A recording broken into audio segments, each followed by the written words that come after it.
Chapter 1009. Deep in the night, the moon was like a hook. The posture of Deacon Jean and Mu Ling in the flower bed really made one's imagination run wild. However, neither of them realized that there was anything wrong with each other's posture. Deacon Jean pressed Mu Ling flat stomach and finally confirmed that this woman wasn't pregnant at all. And Mu Ling was so frightened that she couldn't think straight. God, she had been discovered. What should she do? Your pregnancy is fake. Deacon Jean stared at Mu Ling with a particularly serious gaze. Mu Ling had already given up struggling. She turned her head away and wanted to cry. She just got herself into trouble again. Big trouble. Ning Jing had said that Uncle Chung had always been dissatisfied with the D clan's loyalty to the Western Qin royal family, and Deacon Jean wanted to regain his freedom.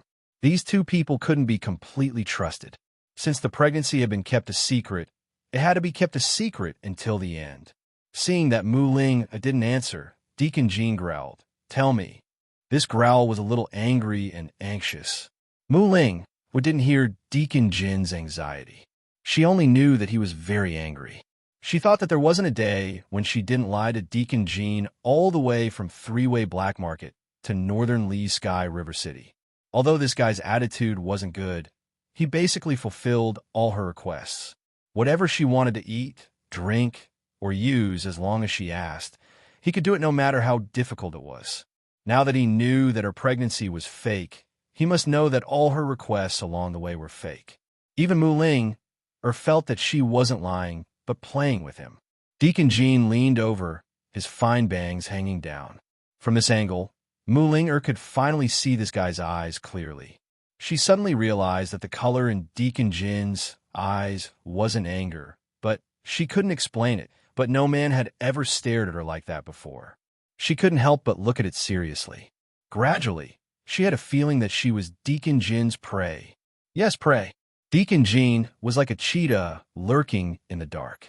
He had caught her and was scrutinizing her, ready to devour her at any moment.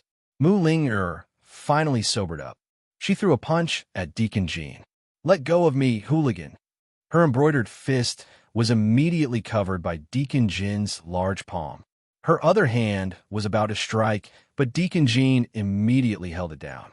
Mu Ling's gaze slowly moved down from Deacon Jin's face.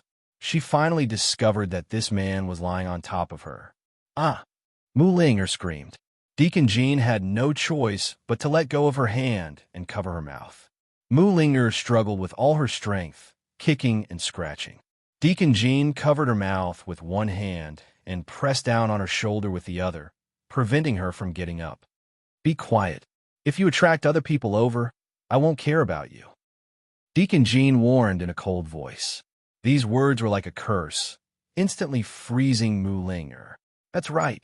If she attracted Uncle Chung over or the guards guarding outside the courtyard, then her fake pregnancy would be completely exposed. Mu Ling didn't dare to move again. Only then did Deacon Jean release her mouth. Mu Ling lowered her eyes and looked at the two bodies pressed together.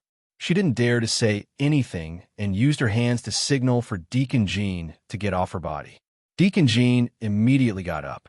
Only then did Mu Ling exhale and stand up.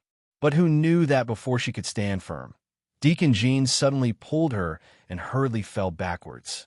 Mu Ling completely lost her center of gravity. Her entire body was pulled down and fell onto Deacon Jin's body. Their noses were facing each other, and the distance between their lips could be said to be very close. Mu Ling was shocked. Before she could finish her sentence, Deacon Jean reached out and pressed the back of her head, pressing her down. At this moment, the two lips met. All of Mu Ling's words and all of her shock were stopped at Deacon Jin's lips. Mu Ling's mind went blank. She only felt that her lips were slightly soft and moist. She couldn't describe the feeling. Was this the feeling of kissing? Before Mu Ling could understand what this feeling was, Deacon Jean suddenly turned his face to the side. Mu Ling buried her head in his neck. She froze. She was so stiff that she didn't dare to move. Her lips were still slightly open. "Someone is coming from the front. It should be Uncle Chung. You'd better behave," Deacon Jean said in a low voice. "Uncle Chung." Mu Ling was flustered at a loss, and trembling with fear. She reflexively wanted to get up, but Deacon Jean pressed her back and said coldly, "Don't move." Mu Linger was frightened. She lay on Deacon Jin's body and didn't dare to move again. Just like that, the two of them quietly hid in the flower bed. After a while, Mu Linger also heard footsteps and walked over step by step. Her heart immediately raced, and her body trembled a little. Deacon Jean frowned. His expression was solemn as he hugged Mu Linger tightly with both hands, telling her not to be so nervous. The footsteps suddenly stopped, but quickly went to the right. After a few steps, they couldn't hear any movement. After waiting for a while, Mu Linger still didn't hear any footsteps. However, she didn't dare to act rashly anymore. After a while, there were still no footsteps. Mu Linger relaxed a little. She lowered her voice and asked Deacon Jean in his ear, "Uncle Chung, have they left?" Deacon Jean, who had been rather calm all this time, was clearly stunned for a moment. However, he quickly recovered and said in a low voice, "I'm not sure. Don't make a sound first."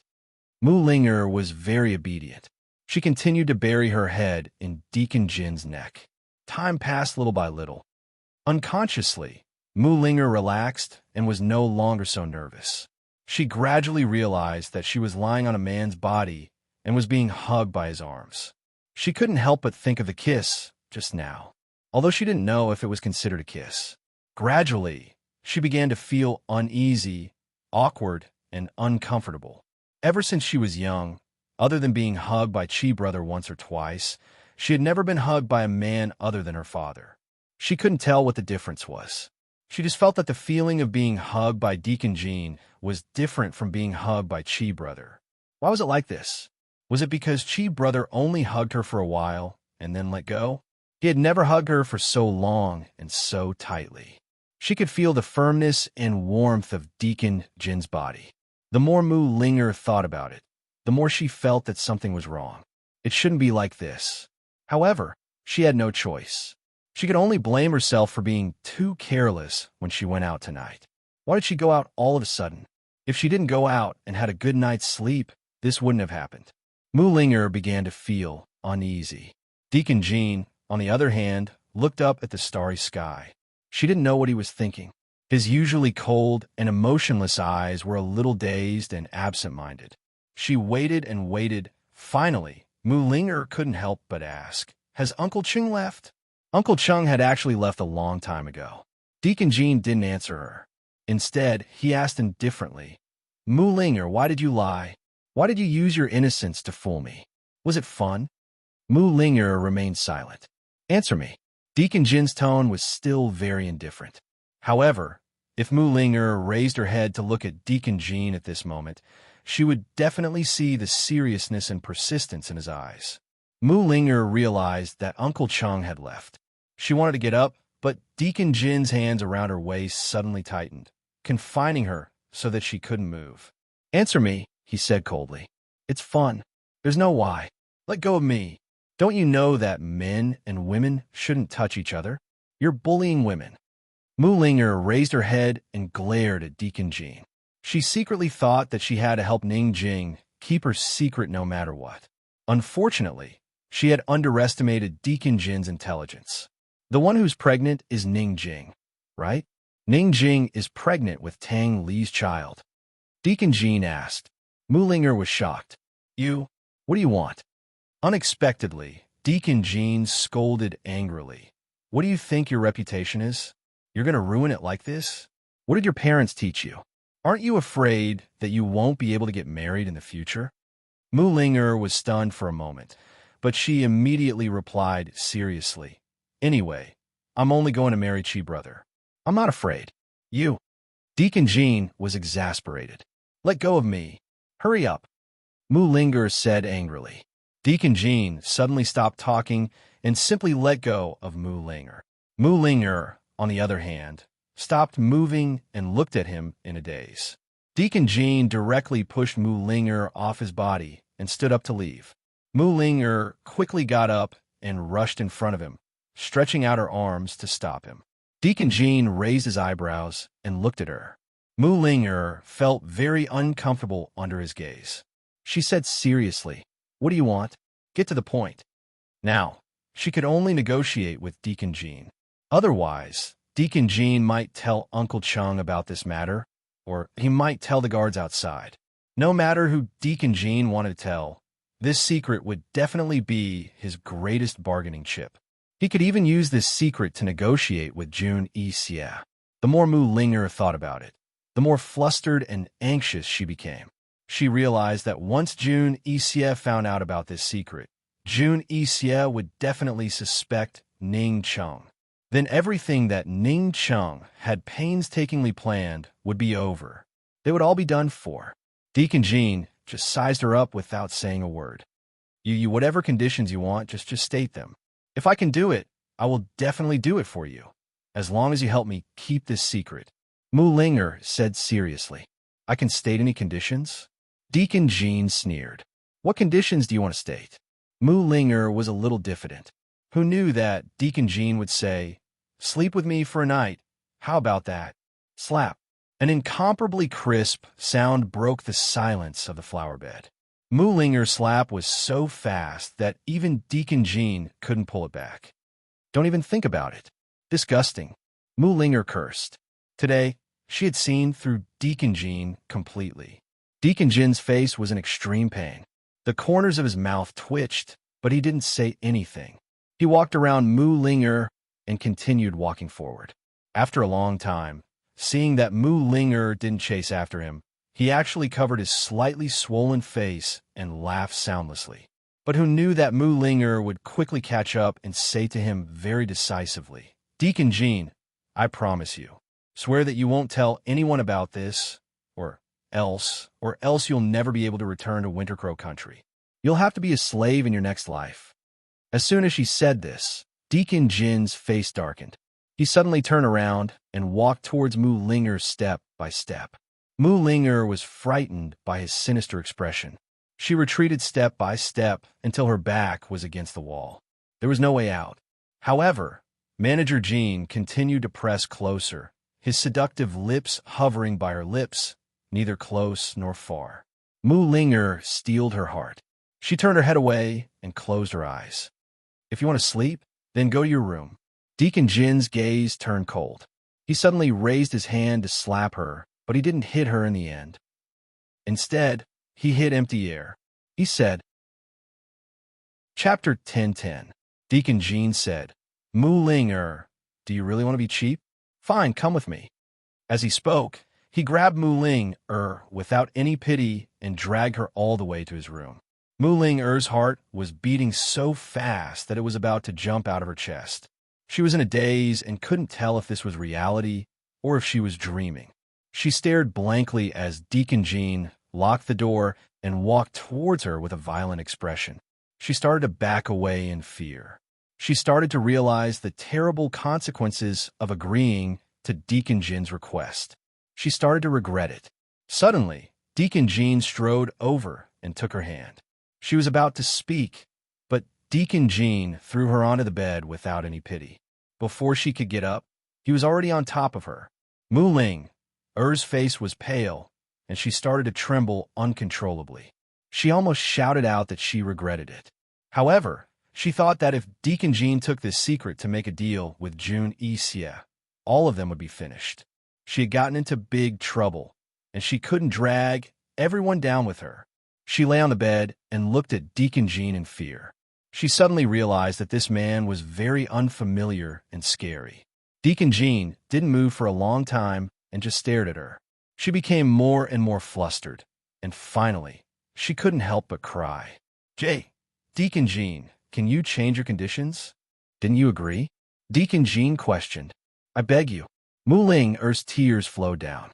Deacon Jean suddenly punched the side of Mu Linger's head. He roared, "Why did you agree if you were afraid? Why did you agree? Why don't you fucking cherish yourself? How do you expect me to cherish you?" As soon as he said that, Mu Linger was stunned. What did Deacon Jean say at the end? Did she hear wrongly? She looked at Deacon Jean in confusion and fear. She suddenly realized that she could not see this man clearly. She could not understand his words and did not know what he wanted to do. She shrank back into the bed and curled into a ball, looking at him warily. She only felt that this man was like a crazy beast. Deacon Jean was also stunned. He looked at Mu Linger and saw the confusion in Mu Linger's eyes. He immediately avoided her gaze. For a moment, the two of them were quiet. The huge room was so quiet that it was like a silent world. In the end, it was Deacon Jean who spoke first. His voice was deeper than ever as he said, "Leave." Mu Linger did not dare to move. Deacon Jean stood up and retreated to the side. Only then did Mu Linger carefully get off the bed. Once she was far enough away from Deacon Jin's reach, she broke into a run. However, when she reached the door, she stopped. About the pregnancy, before she could finish speaking, Deacon Jean said coldly, "Owe it to me first." Scram. Mu Linger looked at him timidly and fearfully. She did not move. "Aren't you going to scram?" Deacon Jean said angrily. Mu Linger still did not move. Deacon Jean finally turned to look at her and said coldly, "I know how to write the word trust. You should scram as soon as possible." Mu Linger did not know how she escaped back to the courtyard. She did not dare to enter the room for fear that she would disturb Ning Jing, and Ning Jing would discover that something was wrong. She sat alone in the corner of the room, thinking about how things had turned out this way.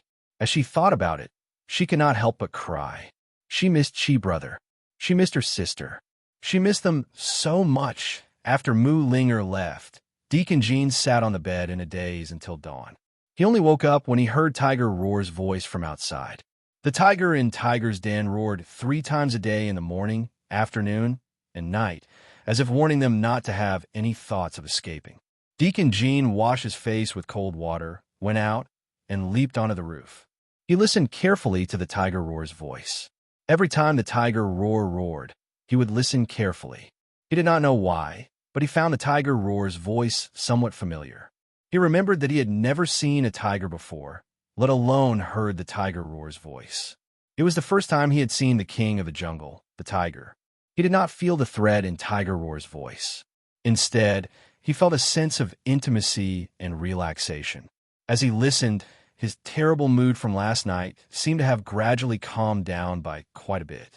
In the following days, Deacon Jean did not see Mu Linger. Mu Linger also did not wander around the garden. The events of that night seemed to have never been discovered. However, the two of them remembered the promise they had made that night. Who was currently on his way to Medicine City. He had long been forgotten by Mu Ling. Tang Li, on the other hand, was the complete opposite. Ning Jing's letter had told him to control his impulses and obediently wait for winter and spring at the three-way black market. Apart from helping with matters at East Origin Hall and arranging for the Tang sect to create hidden weapons for the East Qin army, he spent almost all of his time preparing for the return of Ning Jing and their child. He hired a group of old maids to prepare all kinds of clothes for Ning Jing and their child. He even prepared a thick booklet. Every day, he would ask Gu Beiwei questions about women giving birth and postpartum confinement. As long as Gu Beiwei gave an answer, he would write it down without missing a word. He even had Gu Beiwei make a long list of medicinal herbs to nourish Ning Jing's body after giving birth. According to the list, he would either send people to Medicine City, Medicine Ghost Valley, or search all over Cloud Realm Continent, where he would personally post a reward in the black market. That night, Tang Li had just finished a day's work. Seeing Gu Beiwei still sitting in the courtyard, he ran over. "Dr. Gu, introduce a few midwives and medical girls to me. I'll arrange for them to go to the Tang sect first," Tang Li said seriously. Gu Beiwei would never laugh at Tang Li for preparing too early, nor would he mention how annoying Tang Li was. He knew that if Tang Li wasn't so busy, he might have run off to Northernly long ago. Gu Beiwei knew how to treat illnesses, and he knew how to heal the heart. He was the only one he couldn't heal. Long Fei only told him that the secret recipe for the dragon pill had been found and would be refined very soon. He didn't tell him about the old man of alchemy extorting Han Yunqi. Ever since he knew there was hope for the recovery of his shadow arts, he would sit by himself every night, quietly waiting and waiting in anticipation. "All right, I'll have Vice Academy head Shun arrange a few later," Gu Beiwei agreed readily. Tang Li was overjoyed. Thank you. You're welcome," Gu Beiwei said lightly. Tang Li sat down beside him and smiled. Dr. Gu, you know so much. Whoever wants to be your wife in the future will be lucky. Gu Beiwei was stunned. Then he smiled. He just smiled and didn't say anything. Dr. Gu, you're not young anymore. When do you plan to get married? Do you have a girl you like? Tang Li asked again. Gu Beiwei was still smiling and didn't say anything. Tang Li became serious. Dr. Gu, you're the only descendant of the Shadow Clan. You have to hurry up and spread the Shadow Clan's bloodline. Finally, Gu Beiwei stopped smiling. However, he still didn't say anything and just nodded. Tang Li didn't notice his glance. He remembered something and quickly said, Dr. Gu, if Ning Jing gives birth to a girl, let's name her Tang Jing. If she gives birth to a boy, let's name him Tang Ning. What do you think? Was everyone so excited about becoming a father? Did they have endless topics to talk about? Gu Beiwei smiled faintly. Tang Ming is fine, but Tang Jing and Ning Jing have the same name. It's not appropriate. Tang Li only just realized this problem. He frowned and muttered to himself. Then I'll have to think of something else. If it's a boy, let's name him Tang Ning. If it's a girl, let's let Ning Jing name her. Gu Beiwei couldn't help but say. Leave some things for Ning Jing to worry about. Tang Li smiled a little embarrassedly. He rubbed his nose and stood up. Dr. Gu, it's getting late. You should get some rest. Gu Beiwei watched Tang Li leave and sat down again. He looked up at the crescent moon in the sky. There was a rare look of melancholy between his handsome brows. He was melancholy because of what Tang Li had just said. He was the only descendant of the Shadow Clan. The bloodline of the Shadow Clan could not be broken. On this mainland, there was another person who was even more melancholy than Gu Beiwei about the issue of having an heir. This person was none other than the ruler of Tian and Long Tianma. Not long after the Civil War in Northern Li broke out, Western Zhou's emperor Kangxing married Princess Duanmujin to Tian, and Tian already had an empress, and Duanmujin was not a legitimate princess of Western Zhou. According to the rules and regulations, it was already an exception for Duanmujin to be conferred the title of noble consort. However, Long Fei Yi did not confer her the title of noble consort. Instead, he conferred her the title of imperial noble concubine, second only to the empress, and assisting the empress in managing the 6 palaces. If Tian An's harem was like before, with only 3 women, Mu Luiwei, the empress dowager, and the empress dowager, there would be nothing to worry about. At most, it would be Mu Luiwei and Duanmujin fighting one-on-one. In any case, the empress dowager had already gone crazy. She did not leave the house, and there was someone to take care of her. As for the empress dowager, she was already old and did not care much.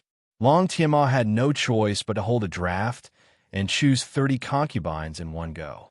4 noble consorts for imperial concubines, 6 imperial concubines, 6 noble personages, 5 Chongzai, and 5 Ingwangs filled up Tian An's harem.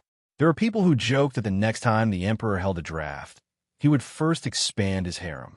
The more people there were, the more lively the harem would be, and the more lively the cliques would be. Mu Luiwei and Duanmujin's first fight was not simple. Neither of them personally showed up, but the harem was in chaos. Although Long Tianma had chosen many concubines, he had never spent the night in any of the palaces, nor had he summoned any concubines to serve him. In order to avoid the nannies sent by the imperial grandmother, he had already stayed in the imperial study for 10 days. The imperial grandmother did not come to the imperial study, but General Mu visited every day. That night, after General Mu and Long Tianma finished discussing the civil war in northern Li and the war between eastern and western Qin, they had no intention of leaving. Instead, he bowed and knelt down on one knee. Seeing this, Long Tianma felt a headache.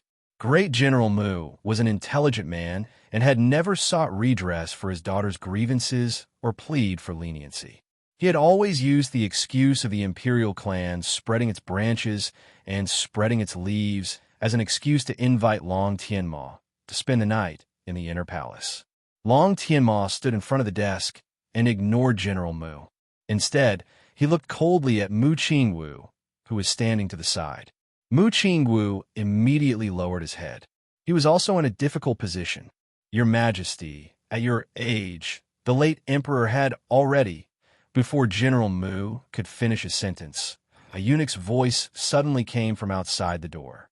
Your Majesty, the imperial noble concubine, was poisoned by a poisonous snake. Chapter 10:11. The imperial noble concubine was bitten by a venomous snake? How could there be a venomous snake in the palace? And where did it come from in the middle of winter? As soon as Long Tianma heard the news, he was certain that Mu Luiyue was the culprit. If Zhen finds out the culprit, Zhen won't let them off, no matter who it is, he said viciously before hurrying to the Duanmu Jin's Wenlan Palace. General Mu and Mu Qingwu couldn't enter the imperial harem as they pleased. General Mu was very calm as he told Mu Qingwu, "Let's go back." Mu Qingwu obediently followed him. But he hadn't gone far from the imperial study before he couldn't help but speak up. "Father, Liu Yue's actions are very inappropriate." General Mu didn't speak, but walked forward in silence. If this was the past, he would definitely pretend to be rude and berate Mu Qingwu loudly. But he didn't need to pretend anymore. If a military general had a steady heart and a talent for strategizing, he'd be feared by the sovereign king. But Long Tianma had long been eaten up by General Mu's estate. Naturally, he had to take off the mask he'd worn for so many years. Perhaps if Tianning didn't have internal strife and Cloud Realm continent continued to be peaceful, he could pretend for the rest of his life. But Tianning had fallen to its current state, and his precious daughter had married Long Tianma. She'd suffered so many grievances that he couldn't bear it any longer. Mu Qingwu had long sensed his father's change. He didn't know when it started, but whenever he looked at his father's back, he always felt a sense of unfamiliarity. Mu Qingwu chased after him and said, "Father, Liu Yue's actions will harm others and herself. If she forces His Majesty into a corner, she won't be able to get away with it." General Mu stopped in his tracks and gave Mu Qingwu a deep look, but he didn't say a word as he kept walking. Mu Qingwu followed closely behind. After some hesitation, he simply said, "Father, you'll only harm Liu Yue like this." General Mu abruptly turned around and said angrily, "Are you doubting your father or questioning your father?" Mu Qingwu quickly lowered his head. "This child doesn't dare. This child just doesn't want Liu Yue to keep making mistakes." "Do you know what's right? What's wrong?" General Mu angrily. Although Mu Qingwu's head was lowered, his heart was filled with dissatisfaction and defiance. Ever since he was old enough to understand things, he had always respected his father. If his father said one, he wouldn't dare say two. However, when it came to Liu Yue, the differences between him and his father were growing. From his point of view, his father didn't need to offend the emperor for Liu Yue. A forcibly picked melon wasn't sweet. As long as Liu Yue didn't cause trouble, the position of empress would always be hers. No one would be able to shake it. But if his father continued to anger the emperor for Liu Yue, causing the undercurrents in the imperial court to become turbulent and restless, with the emperor's temperament, he might not continue to endure it. The emperor had already given Duanmu Jin the title of imperial noble concubine as a warning to his father. Go back and face the wall. Without father's orders, you're not allowed to take half a step out of the house. General Mu angrily ordered, who knew that the always obedient Mu Qingwu would suddenly raise his head and ask, "Father, are you trying to usurp the throne? What's the matter with that spy in the Chu family's army?" General Mu hurriedly looked around. After confirming that there was no one around, he finally relaxed. He angrily glared at Mu Qingwu. "Good, my son has grown up and has grown wings. Father will report everything that I do in the future to you. How about it?" "Father, that's not what I meant. Father, I'm the young general of the Mu family and your son. I have the right to know everything," Mu Qingwu said seriously. He had endured this matter for a long time. His father actually had a spy in the Chu family's army. This was no small matter. If he guessed correctly, his father must be hiding a lot of things from him. A complicated look flashed through General Mu's eyes, but he didn't show it. His attitude was still firm as he coldly said, "You either go back and face the wall, or leave right now. You don't need to step through my Mu family's doors ever again." After saying this, General Mu left in a huff. He was confident that his son wouldn't dare to disobey his orders. But who knew that Mu Qingwu really didn't return to the Mu estate? General Mu spent the entire night worrying about Mu Luiyue. In fact, he had already warned Luiyue not to make a move on Duanmu Jin without permission.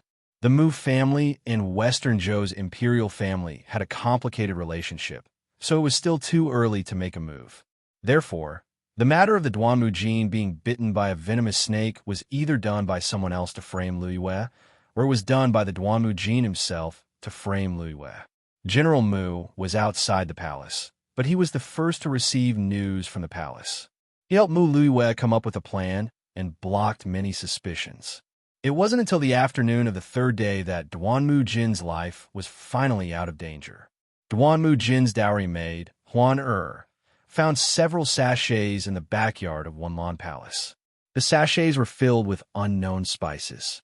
Long Tianma invited a poison doctor, but even he couldn't identify the spices. He only suspected that the spices were the cause of the venomous snake's attack. Long Tianma immediately ordered people to investigate the origin of the sachets. Unfortunately, they couldn't find a single clue. No matter how hard they tried, they couldn't find a way to link it to Mu Luiyue. Without evidence, General Mu was confident that Long Tianma wouldn't dare to do anything to Luiyue. Only then did he calm down and ask about Mu Qingwu's situation. Only then did he find out that Mu Qingwu hadn't returned for several days. General Mu immediately rushed to Mu Qingwu's courtyard and personally searched inside and out. Only then did he believe that his son really wasn't there. He stood there in a daze, as if he had been struck by a blow. He loved Luiyue, but he loved Qingwu even more. There were many things that he didn't say because it wasn't the right time. Qingwu wasn't someone who could keep secrets. If he hadn't arranged everything properly, he definitely wouldn't have told the Mu family's secret. He dares to disobey my orders. He dares. He dares. General Mu was so agitated that he almost couldn't catch his breath. Master, could something have happened to the young general? The steward asked anxiously. General Mu only just realized that it was possible. Qingwu had never disobeyed him since he was a child. This time, Qingwu definitely wouldn't dare to disobey his orders. Something must have happened to him, definitely. Find him. Quickly, find him for me. General Mu was very anxious. While he sent people to search for him, he also sent people to the palace to report to Long Tianma. When Long Tianma heard this news, he was so anxious that he didn't even care about Duanmu Jin's life. He immediately sent people to search for him. However, after several days, they still didn't receive any news about Mu Qingwu. It was as if Mu Qingwu had disappeared into thin air. Long Tianma was so anxious that he wanted to issue a bounty in the name of Tianan. However, General Mu was afraid of alerting the enemy, so he stopped him and only sent people to secretly search for him. General Mu had aged a few years because of Mu Qingwu's disappearance. He didn't even have time to care about Mu Luiyue. Just like that, Mu Qingwu disappeared. Other than Long Tianma, General Mu, and a few Mu family servants, no one knew. Even Mu Luiyue was kept in the dark. Whether Mu Qingwu ran away from home or was kidnapped, it was still a mystery. On this day, it snowed in the Tianshan mountain range, blocking all the paths up the mountain. In the Tianshan mountain range, there was a strange palace on top of a deep and dangerous cliff. It was where the Evil Sword School was located. Bai Yanqing stood at the top of the tallest building and gazed at the snow-capped peaks of Celestial Mountain. His excellent swordsmanship had all come from the Evil Sword School, so he could naturally find a place to hide in the Evil Sword School. After leaving the abyss of the 100 Poisons sect, he was thrilled to find out that Long Fei Yi and Han Yunxi had lied to the world. He wanted nothing more than to expose their lies and make them betrayed by the two factions so that the world would cast them aside. But who knew that Long Fei Yi and Han Yunxi would beat him to the punch and find out the secret of his immortality? After thinking it over, he finally realized that it was because he trapped Lil Thing in his poison storage space that his secret had been exposed. For now, he couldn't show his face, so he could only hide in the Evil Sword School to recover from his injuries. But while he was recovering, he kept an eye on the movements of every power in Cloud Realm Continent. He kept an eye on the battle between East Qin and the Ning clan troops, the civil war in northern Li, and the marriage alliance between western Zhou and Tianan. He also sent people to search for the catalyst for a perplexing butterfly illusion. Just like before, he was like an old fox hiding in ambush, watching over everyone without batting an eyelid. Looking at the falling snow, Bai Yanqing seemed to think of something, but his lips curved into a faint smile as if he was very happy. The roads to Tianshan are all sealed. If you want to climb the mountain, you'll have to wait until spring next year. A woman's voice suddenly rose from behind him. That's right. It'll be very lively next spring. Bai Yanqing grinned. He didn't look back, but the woman walked step by step to his side. She was dressed in black with a black veil covering her face. It was impossible to see her features, but one could tell that she was young. Have you made arrangements for sending the poison to Tian? Bai Yanqing asked. Don't worry, I'll take care of it. The poison's already been ingested and examined by the poison doctors, but they couldn't find anything wrong with it, the black-veiled woman said coldly. Satisfied, Bai Yanqing asked, do you have any news on the whereabouts of Long Fei Yi and Han Yunqi? Hatred flashed in the black-veiled woman's eyes at the mention of those two names. There are a few pieces of news, but we don't know if they're true or false. We still need to investigate them thoroughly. Bai Yanqing didn't press her, but chuckled. You must want to know their whereabouts even more than old man he. Go on then. The black-veiled woman didn't say much, but turned to leave. Long Fei Yi had arranged for many shadow guards to disguise themselves as him and Han Yunqi, then spread a lot of fake news. That was how they'd been able to hide their tracks until now. By now, he and Han Yunqi had already reached Medicine City. They didn't linger in Medicine City for long, nor did they alarm any of the clans in Medicine City. Instead, they headed straight for Medicine Hut. When they arrived at Medicine Hut, Goot Beiwei and Tang Li had arranged for people to deliver the century-old snow wine. The King of Medicine was pleasantly surprised to see Han Yunqi and the others. When he'd given the Medicine Hut's pharmacopoeia to Han Yunqi, he'd been hoping that Han Yunqi would come back and ask him for guidance. But who would have thought that Han Yunqi wouldn't return? She'd even given the pharmacopoeia to that girl, Mu Ling, and he'd been bombarded with urgent messages from Mu Ling every day. Girl, it wasn't easy to wait for you to come back. The King of Medicine sighed as he stroked his beard. Han Yunqi didn't have time to exchange pleasantries with him, so she asked directly, that master of the medicine requesting cave didn't go out, right? The King of Medicine immediately smelled the scent of gunpowder. He asked suspiciously, what happened? To the side, Long Fei Yi didn't have the patience to wait for the King of Medicine's answer. He ordered coldly, men, seal the front and back doors. Pile up firewood and set fire. Chapter 10:12. As soon as Long Fei Yi said to set the place on fire, the King of Medicine realized that Han Yunqi and the others had come with ill intentions. Although the alchemy furnace was part of the medicine hut, the King of Medicine and the old man of alchemy had always minded their own business. As long as Han Yunqi and the others didn't come for him, the King of Medicine was happy to watch a good show. Back then, he had also suffered in the alchemy furnace. As soon as Long Fei Yi gave the order, the shadow guards immediately took action. They had come prepared this time. It wasn't easy to enter the medicine requesting cave and see the medicine hut old man. Even though they had already passed 3 checkpoints in the medicine requesting cave last time, they would still encounter 3 more checkpoints this time. The obstacles would definitely be different from before.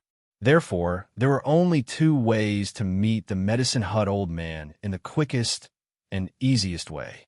One was to reveal their identity and let the medicine hut old man let them pass. The other was to force the medicine hut old man out. The first way was for them to go in and see the old man of alchemy. The second way was for the old man of alchemy to come out and see them. This time, they weren't here to ask for medicine. They were here to collect a debt. Naturally, the old man of alchemy would come out, not them. No matter how many checkpoints there were in the medicine requesting cave, as long as they set fire to the front and back of the cave, the people inside would have no choice but to escape. The shadow guards quickly piled up firewood at the entrance of the medicine requesting cave. Long Fei Yi personally lit the fire. Not long after, the fire was burning. The flames soared into the sky and black smoke billowed. Su Donglin personally checked the fire and adjusted the firewood according to the wind. After the fire burned for a while, the billowing black smoke rushed into the medicine-requesting cave. "Go and guard the back of the cave," Long Fei Yi ordered. After Su Donglin left, Long Fei Yi and Han Yunxi personally guarded this place. The king of medicine watched from his side. He stroked his beard and smiled treacherously.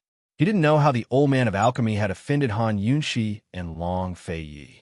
He was only glad that he didn't force them. Otherwise, with Han Yunxi and Long Fei Yi's current ability, he wouldn't have a good time. He was Han Yunxi's master in name. Now, it seemed that he had profited. Han Yunxi and Long Fei Yi stood side by side beside the bonfire. Han Yunxi had her arms crossed while Long Fei Yi had his hands behind his back. Although Han Yunxi wasn't tall, her spine was always straight. The aura she exuded from her slender back was enough to intimidate even men. Long Fei Yi didn't need to say much.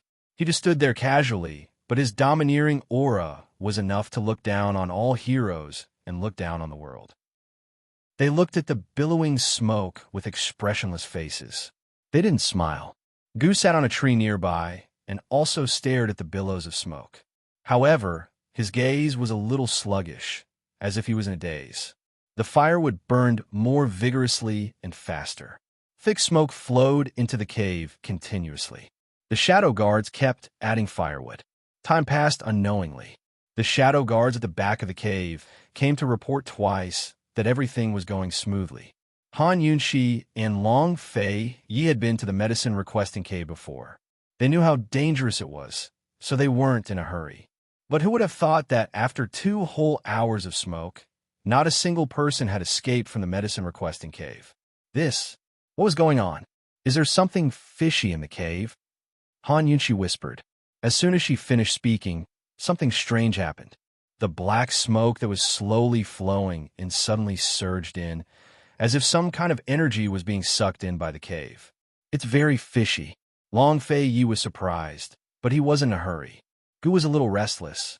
He couldn't sit comfortably even after changing several sitting positions. He decided to just squat on a tree branch. His long and narrow eyes blinked, and no one knew what he was thinking. After a while, Su Donglin personally rushed over. When he saw the situation at the cave entrance, he immediately reported, "Your Highness, it's the same at the back of the cave. What should we do?" "Understood." Long Fei Yi was very calm. The smoke attack was just a way for them to probe. Han Yunxi took out a bottle of poison and handed it to Su Donglin. "Add it to the fire and burn it." The poison would enter the medicine-requesting cave with the smoke and then spread in the air. Although there were many stone doors in the medicine-requesting cave, smoke was different from other things. It could pass through any small gap and fill the entire medicine-requesting cave. Unless the medicine-requesting cave had a poison storage space that could absorb the poison in the air, no matter what was fishy about the medicine-requesting cave, everyone in the cave would be poisoned.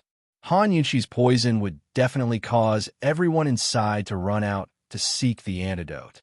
Su Donglin took the poison and was about to leave when the silent Gu suddenly jumped down from the tree. "Wait!" Su Donglin naturally stopped. Han Yunxi and Long Fei Yi exchanged glances. Just as they were about to speak, Long Fei Yi beat them to it.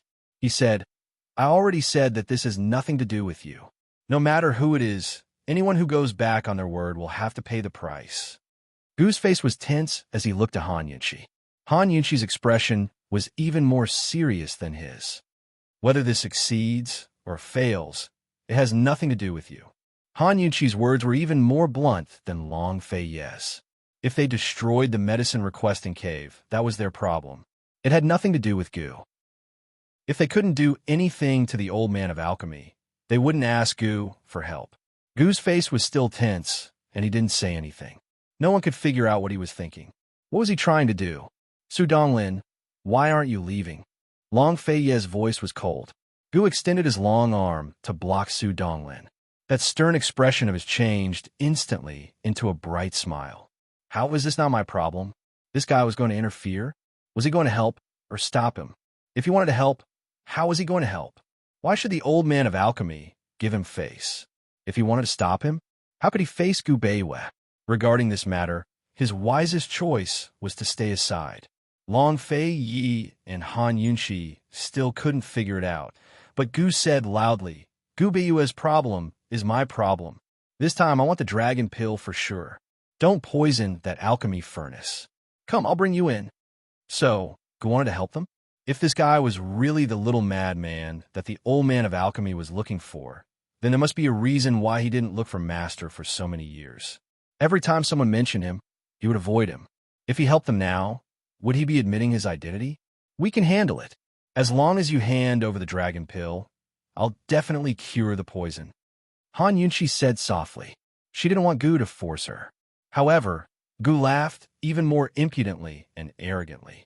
He said, Poison girl, if you're tricked, then I, Gu, am the one who's being tricked. Anyway, I'm going to take care of this matter. If you're not going in, I'll go in myself. Gu didn't give Han Yunxi and Long Fei Yi a chance to object. He ran into the cave like a wisp of smoke, his figure disappearing into the darkness. Everyone stay on guard. Long Fei Yi instructed Su Donglin, then pulled Han Yunxi and chased after him. They quickly caught up to Gu. Gu turned back to look at them and said with a smile, Follow me closely. Don't get lost. Han Yunxi and Long Fei Yi both noticed that there was no sign of smoke or fire in the medicine requesting cave. They didn't ask Gu Qixiao anything, but followed him silently. Since Gu wanted to enter, they didn't have the right or need to stop him. For what they remembered, the first time they came in, they met a medicine boy who wanted them to appraise the medicine. They would only be let in if they succeeded. Indeed, not long after, a medicine boy came out of the darkness in front of them with a tray in his hand. The fire and smoke incident didn't seem to affect anyone in the medicine requesting cave. The medicine boy didn't mention the smoke incident to them.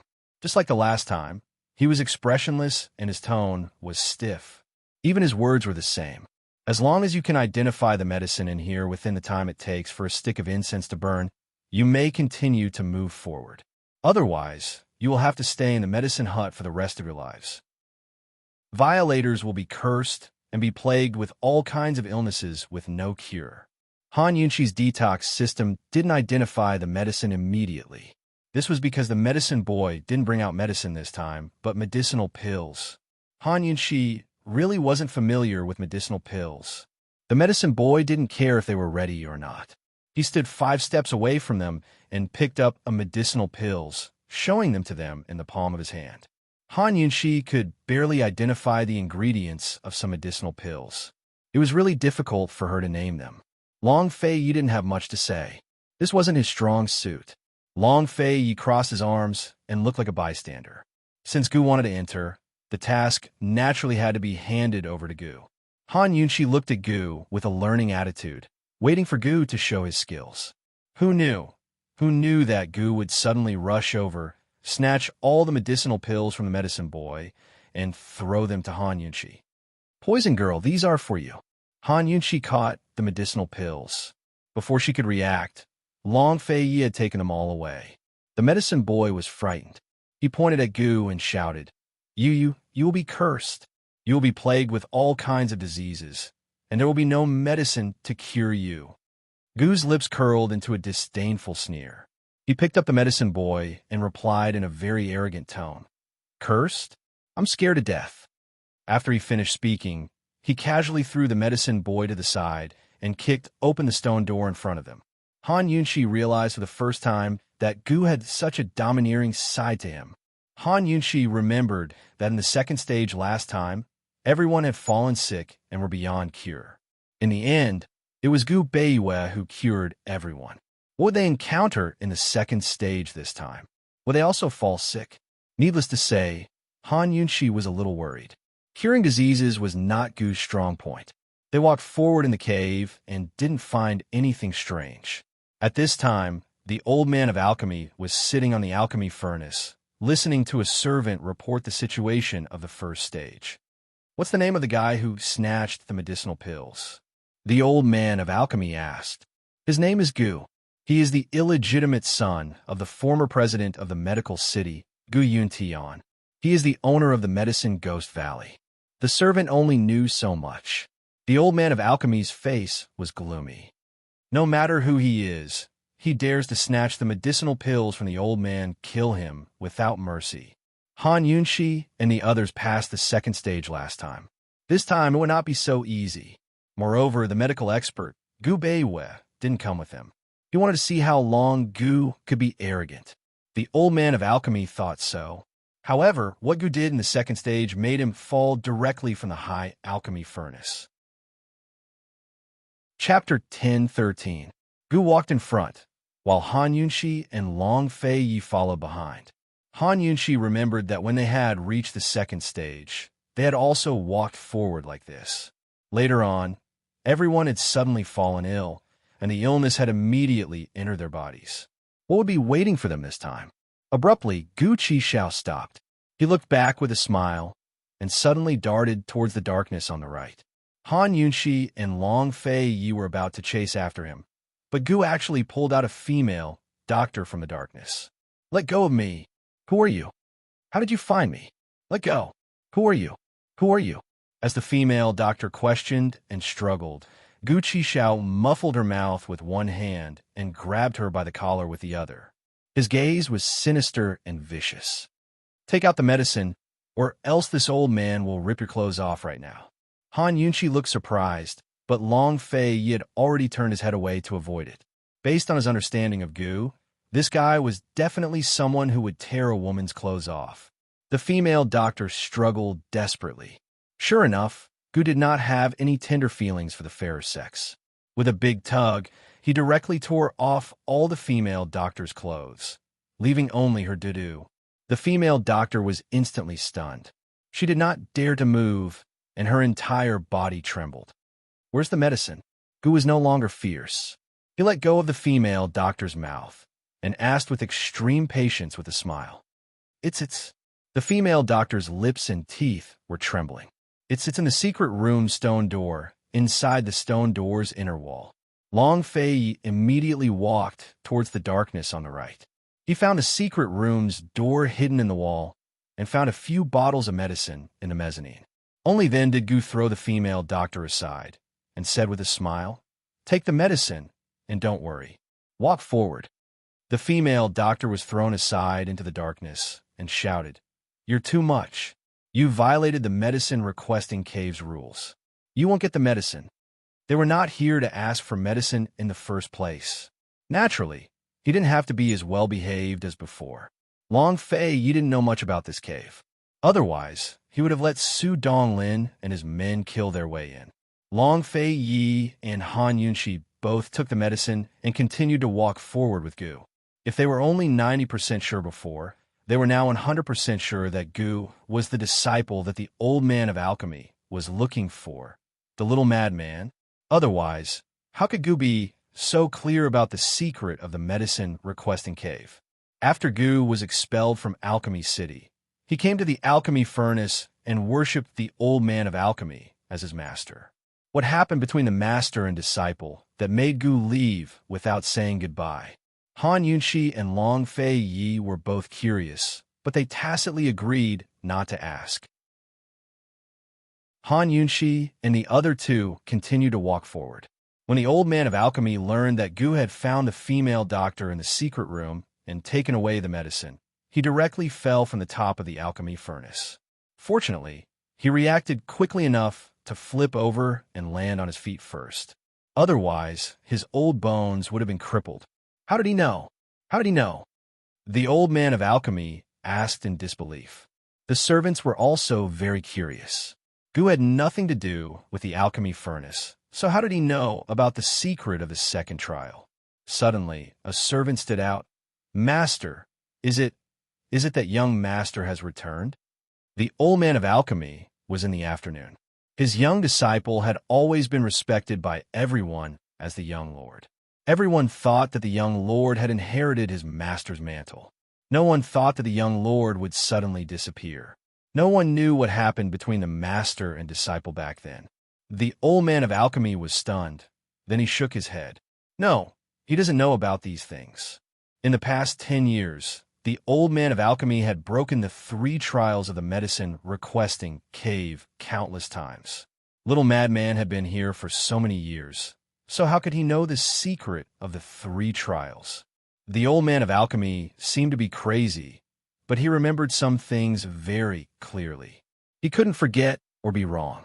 Moreover, the old man of alchemy knew his disciple too well. He knew that no matter what the reason was, the little madman would never enter the medicine requesting cave again. It's not him, it can't be him. The old man of alchemy muttered to himself. Master, then what's going on? The servant asked, puzzled. Tell the person in the 3rd trial to hide well. If she reveals herself again, the old man will throw her into the furnace and burn her. The old man of alchemy said viciously, who knew that before the servant could give the order, a few servants suddenly flew out of the cave and crashed into the alchemy furnace. One by one, they spat out blood and fell to the ground. Han Yunshi and Long Fei Yi were still under Gu's protection. They successfully passed the 3rd trial and killed their way here. Protect the master. The servants immediately rushed over with their swords. The old man of alchemy waved his hand and dismissed them. Aya, it's so lively here today. Han Yunshi smiled innocently. She saw that there was no fire in the huge alchemy furnace. There was only smoke. Presumably, the thick smoke that came in earlier was all sucked in by this strange furnace. The old man of alchemy glanced at Han Yunshi and arrogantly asked, Who is Gu? Come out and let the old man take a look. Only then did Gu Qishao saunter out from behind Long Fei. His eyes narrowed into slits as he grinned. His enchanting beauty and pure and harmless smile were perfectly combined on his face. His smile was devastatingly beautiful and charming. Seeing his smile, the old man of alchemy was immediately stunned. After a while, he muttered, You're Gu? When little Madman left, he was still very young. He didn't know what little Madman would look like when he grew up. However, when he saw Gu's long and narrow eyes, he was inexplicably sure that little Madman's eyes must look like this. It must be. That's right. Gu stood at the high entrance of the cave and looked disdainfully at the tiny old man of alchemy under the alchemy furnace. As usual, his smile was even more harmless than Han Yunshi's. Old man, are you free? We've specially come to find you to refine the dragon pill. We've even brought you the snow wine. When Gu spoke and smiled, the old man of alchemy came back to his senses. He shook his head. Although this guy's eyes were very similar to Little Madman's, his temper was completely different. Little Madman's temper was even more unpredictable than his. Moreover, Little Madman didn't like to smile or talk. A trace of self-mockery flashed across the old man of alchemy's eyes. What was wrong with him? It was impossible for Little Madman to come in, so why was he deceiving himself? Kid, how did you know the secret of the 2nd and 3rd level? The old man of alchemy asked. Every level in the medicine requesting cave had a guardian. Actually, if one could deal with the guardian before challenging the level, they would be able to pass the level. Gu smiled and said, Old man, that little trick is outdated. It's time to change it. The old man of alchemy definitely didn't know that Gu had secretly flipped through his secret manual when he was young. Not only did the secret manual record the refining of medicinal pills, it also recorded the design of various mechanisms in the medicine requesting cave. Although the obstacles in each level were different, the place where the receiver was hiding would not change. The old man of alchemy didn't take long. After all, the design of the Guardian's hiding place wasn't perfect. He looked at Gu and then looked at Han Yunshi. He sneered and said, You need to act like you're asking for medicine. Stupid girl, are you prepared to stay? Han Yunshi suddenly threw a few letters over. The old man of alchemy didn't expect this and was hit squarely in the face. Han Yunshi said angrily, It's written in black and white that you wanted me to provide you with all the curative effects of the dragon pill. You even took 4 poison pills from me. If you forgot, I'll give you time to read through again. Han Yunshi and Long Fei Yi didn't directly cause trouble, which was already very kind. Who knew that the old man of alchemy would pick up the letters and casually throw them into the alchemy furnace? This tall alchemy furnace didn't have a fire, but continuously emitted heat waves. When the letters were thrown in, they immediately turned into ashes and disappeared. The old man of alchemy was very satisfied with this result. He slowly stroked his beard and said with a smile, "Words are no guarantee. If you want the dragon pill back, you stay. There's nothing else to discuss." As soon as the old man of alchemy finished speaking, Long Fei Yi was about to draw his sword. This alchemy furnace wasn't ordinary, but he didn't believe that he couldn't destroy this furnace with the power of the lustbite seal that he now controlled. However, Han Yunqi stopped Long Fei Yi. She was even angrier than Long Fei Yi, but she still endured it and whispered, "Gu is here. Leave it to him." Since Gu was here, he must have a way to deal with the old man of alchemy. Sure enough, Gu soared into the air and flew towards the alchemy furnace. Seeing this, the old man of alchemy immediately flew up and stopped Gu from approaching the alchemy furnace. The alchemy furnace was his treasure. He definitely wouldn't allow anyone to touch it. "I'll ask you one last time. Are you going to refine the dragon pill?" Gu said with a smile. "That girl stays. 3 days later, the dragon pill will be sent to the three-way black market." The old man of alchemy refused to budge an inch. Gu didn't get angry with him and asked with a smile, "Old man, do you know that it's annoying to not keep one's word?" The old man of alchemy didn't answer and kicked Gu away. However, while Gu dodged, he threw a stone that was hidden in his hand towards the alchemy furnace. The alchemy furnace immediately made a clang sound. The old man of alchemy hurriedly looked back. Gu took advantage of this opening and flew past the old man of alchemy. He flew to the top of the alchemy furnace and stood there. The old man of alchemy opened his eyes wide and anxiously said, You come down. Come down immediately, or I won't forgive you." Seeing that he was about to chase after him, Gu summoned Mo Xie's sword spirit and lightly slashed the alchemy furnace, leaving a thin sword mark. The old man of alchemy was instantly stunned. His expression and facial features looked as if they would collapse and shatter at any time. Gu smiled even more innocently. "Old man, if you take another step forward, do you believe that I will turn your precious furnace into a big flowery face?" The old man of alchemy was so scared that his legs almost went soft. He trembled as he asked, What do you want?" Old man, you still don't know what I want? It seems that I haven't made it clear enough." Gu looked innocent, but the sword in his hand was merciless and slashed another long mark. "No." The old man of alchemy roared like a madman. "I'll refine it. I'll refine the dragon pill immediately. I'll refine it immediately." Unfortunately, Gu wasn't satisfied, he said. Chapter 10:14. The old man of alchemy had already compromised and agreed to refine the dragon pill, but Gu was still not satisfied. The corner of his mouth curled into an evil and cold sneer as he stood on top of the towering cauldron with the moist sword spirit in his hand.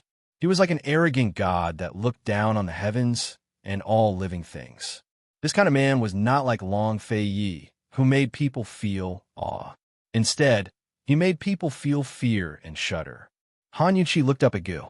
At this moment, she suddenly understood that Shaoqi no longer existed in this world. In Gu's heart, Shaoqi no longer existed. Shaoqi had already grown up. "Old man, let me have a look at the pill recipe first." Gu was not negotiating, but ordering. Old man of alchemy's eyes flashed with a touch of displeasure. He asked loudly, "What do you want the pill recipe for? You can't understand it." "Who told you that I can't understand it?" Gu retorted. "Old man only promised to refine the pill for you. He didn't promise to give you the pill recipe." Old man of alchemy was furious. He turned around and looked at Han Yunqi. "Selling the pill, but not the pill recipe. This has always been the rule." Han Yunqi was about to answer, but Long Fei Yi, who had always been a man of few words, spoke first. He did not speak to old man of alchemy, but to Gu. "What are you waiting for?" Before the old man of alchemy could understand, Han Yunqi smiled. With Long Fei Yi and Gu around, no matter how big the matter was, it seemed that it had nothing to do with her. She could ask for a chair from the old man of alchemy to sit and watch. Hiss! The old man of alchemy suddenly turned around and saw Gu holding Immerse's sword soul, slowly drawing circles on the alchemy furnace. Gu, the old man of alchemy, was so angry that he almost vomited blood. He suddenly rushed forward. As he got closer, Gu's movements became faster and faster. The old man of alchemy had no choice but to stop. Unwillingly, he took out a prescription from his sleeve and tossed it to Gu Qishao. After Gu caught it, he immediately looked at it seriously. After looking at it for a long time, he threw the pill formula to Han Yunshi. Poison Girl, take a look. Gu's medical skills could be considered the best in Cloud Realm. If he couldn't see any problems, Han Yunshi wouldn't be able to either, unless this prescription involved poison. Han Yunshi was on guard. As soon as she saw the prescription, she immediately asked, "What's the dosage of the snow wine?" The prescription mentioned 19 medicinal ingredients. The first 18 ingredients all had a clear dosage, but the 19th ingredient, snow wine, didn't have a clear dosage. It only had the words certain. At these words, the old man of alchemy despaired. He replied impatiently, "I'll replace the clear water with the snow wine. Use it as needed. There's no dosage to speak of." "All right, there are no other questions." Start making the medicine. Han Yunshi didn't ask any more questions and threw the prescription to the old man of alchemy. The old man of alchemy immediately ordered people to prepare 18 ingredients and divide them into portions. Han Yunshi flew to the old man of alchemy's side and smiled. "Everyone else, withdraw. I'll personally assist you." With Gu's threat, the old man of alchemy had no room to refuse. He could only have the medical apprentices withdraw. The 18 ingredients had to be soaked in snow wine and then boiled. Once boiled to a certain degree, the dregs and juices would be separated and stored for later use. Han Yunshi had personally come to help out, for no other reason than the fact that snow wine and 2 of the 18 medicinal ingredients would produce a poison called drunken addiction when boiled together in certain amounts. Although drunken addiction wasn't fatal, it made people addicted to alcohol. However, drunken addiction was very special. It couldn't be completely detoxified and could only be alleviated by taking the antidote for a certain period of time. To make the antidote, one needed the dregs of the raw ingredients used to make drunken addiction. Moreover, the antidote would take at least 3 years. In other words, if Gu didn't pay attention and found this suspicious point, and let Han Yunshi find this flaw. Once Gu Beiwei took the dragon pill in the future, he could only be controlled by the old man of alchemy. The old man of alchemy restrained Gu Beiwei in order to keep Han Yunshi. Han Yunshi didn't expose the old man of alchemy. After all, the old man of alchemy didn't indicate the dosage, and she had no evidence to accuse the old man of alchemy of his despicable means. The old man of alchemy only needed to pretend to be stupid to shirk responsibility. However, she didn't expose him and personally assisted the old man of alchemy. The old man of alchemy knew what was going on, so he naturally didn't dare to play any tricks. Sure enough, under Han Yunshi's attention, the old man of alchemy was like a withered grass in summer, weak and uninterested. How dare he use poison in front of Han Yunshi? How stupid. Gu didn't have such good patience. He urged loudly, "Hurry up." The old man of alchemy looked up at him. "I can't hurry up. Slow work produces fine work. If I hurry up, what if something—" Before he finished speaking, Gu interrupted, Okay. I'll wait. Gu sat cross-legged on the alchemy furnace and knocked on the alchemy furnace with Immerse's sword spirit. He wasn't threatening. He was just bored, so he knocked on the furnace when he had nothing to do. The old man of alchemy looked at the sky with a hopeless expression. His movements finally became nimble, so fast that Han Yunshi couldn't see clearly. She could only start the detoxification system to check the dosage of the snow wine. Boiling the medicine, filtering it, boiling it again, filtering it again, mashing the dregs, kneading it, looking at the color, smelling the fragrance, tasting the taste. These series of actions were repeated continuously, changing the order.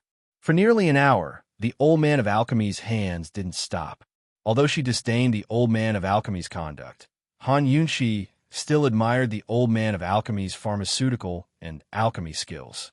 An hour later, A portion of muddy medicinal dregs and a portion of thick, viscous liquid was placed in front of Han Yunshi. Of course, alchemy wasn't that simple. Otherwise, Han Yunshi and Gu could refine it themselves with the recipe. The dregs and medicinal liquid were only raw materials. The alchemy hadn't really started yet. The old man of alchemy was already scared of Gu. Without his urging, he immediately opened the doors of the second and third layers of the alchemy furnace and prepared to put the raw materials in. However, at this time, Gu stopped him again. Wait. At this point, what else did this annoying guy want to do? What else could he ask of him? What? The old man of alchemy shouted angrily. Gu asked with a smile, Old man, with this amount of medicinal liquid and dregs, how many dragon pill do you plan to refine? They were all smart people. When Gu asked this, the old man of alchemy knew what he meant. He angrily said, You only want one pill. Why do you care how many old man wants to refine? No. Gu shook his finger. Old man, I'm asking you how many dragon pill can you refine after using so much snow wine? As for the other 18 herbs, they're all over my medicine Ghost Valley. If you like, I can send you a few carts. But this snow wine is very rare. I can't just give it away. In other words, they wanted all the dragon pill that was refined. The old man of alchemy, was so angry that his lungs were about to explode. He had never been so aggrieved in his life. His face was gloomy, and he couldn't wait to tell them scram. However, he still controlled his temper. He endured.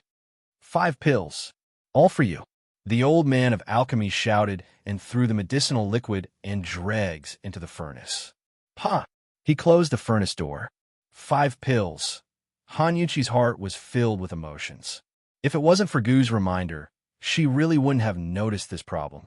If Gu wasn't the old man of alchemy's disciple, then it would be really strange. Gu simply understood this old man too well. 5 dragon pill. What kind of concept is this? This means that after giving 1 to Gu Beiyue, they still have 4 pills in reserve. They can still save 4 experts who have lost their inner strength. How could such a good thing be given to the old man of alchemy for free? If the old man of alchemy had kept his word, Han Yunshi would have considered sharing the remaining 4 medicinal pills with the old man of alchemy. After all, from finding the pill formula to finding the ingredients, everyone had contributed something. However, what the old man of alchemy had done before made Han Yunshi feel at ease. She wanted the remaining 4 medicinal pills. She thought that this was the price the old man of alchemy had to pay for tricking them. Looking at the closed furnace door, Han Yunshi whispered, Let's take this opportunity to see how this big furnace refined pills. The last time they saw this big alchemy furnace, Han Yunshi and the others were very curious. This large cauldron was 3 stories high and had a total of 9 floors. Each floor had 6 cauldron doors. Although the cauldron doors were hollow, there was no fire inside. It was pitch black, so one couldn't see what was inside the cauldron. The alchemy furnace's uniqueness was that there was no fire in the furnace, but the whole furnace constantly emitted heat. If it wasn't winter, Gu probably wouldn't have been able to withstand the heat wave. Refining pills was different from making medicine. To make medicine, one only needed to have medicinal materials and prepare them well. Even if some of the medicinal materials were more complicated, it would take at most 2 or 3 days. However, refining pills took a long time.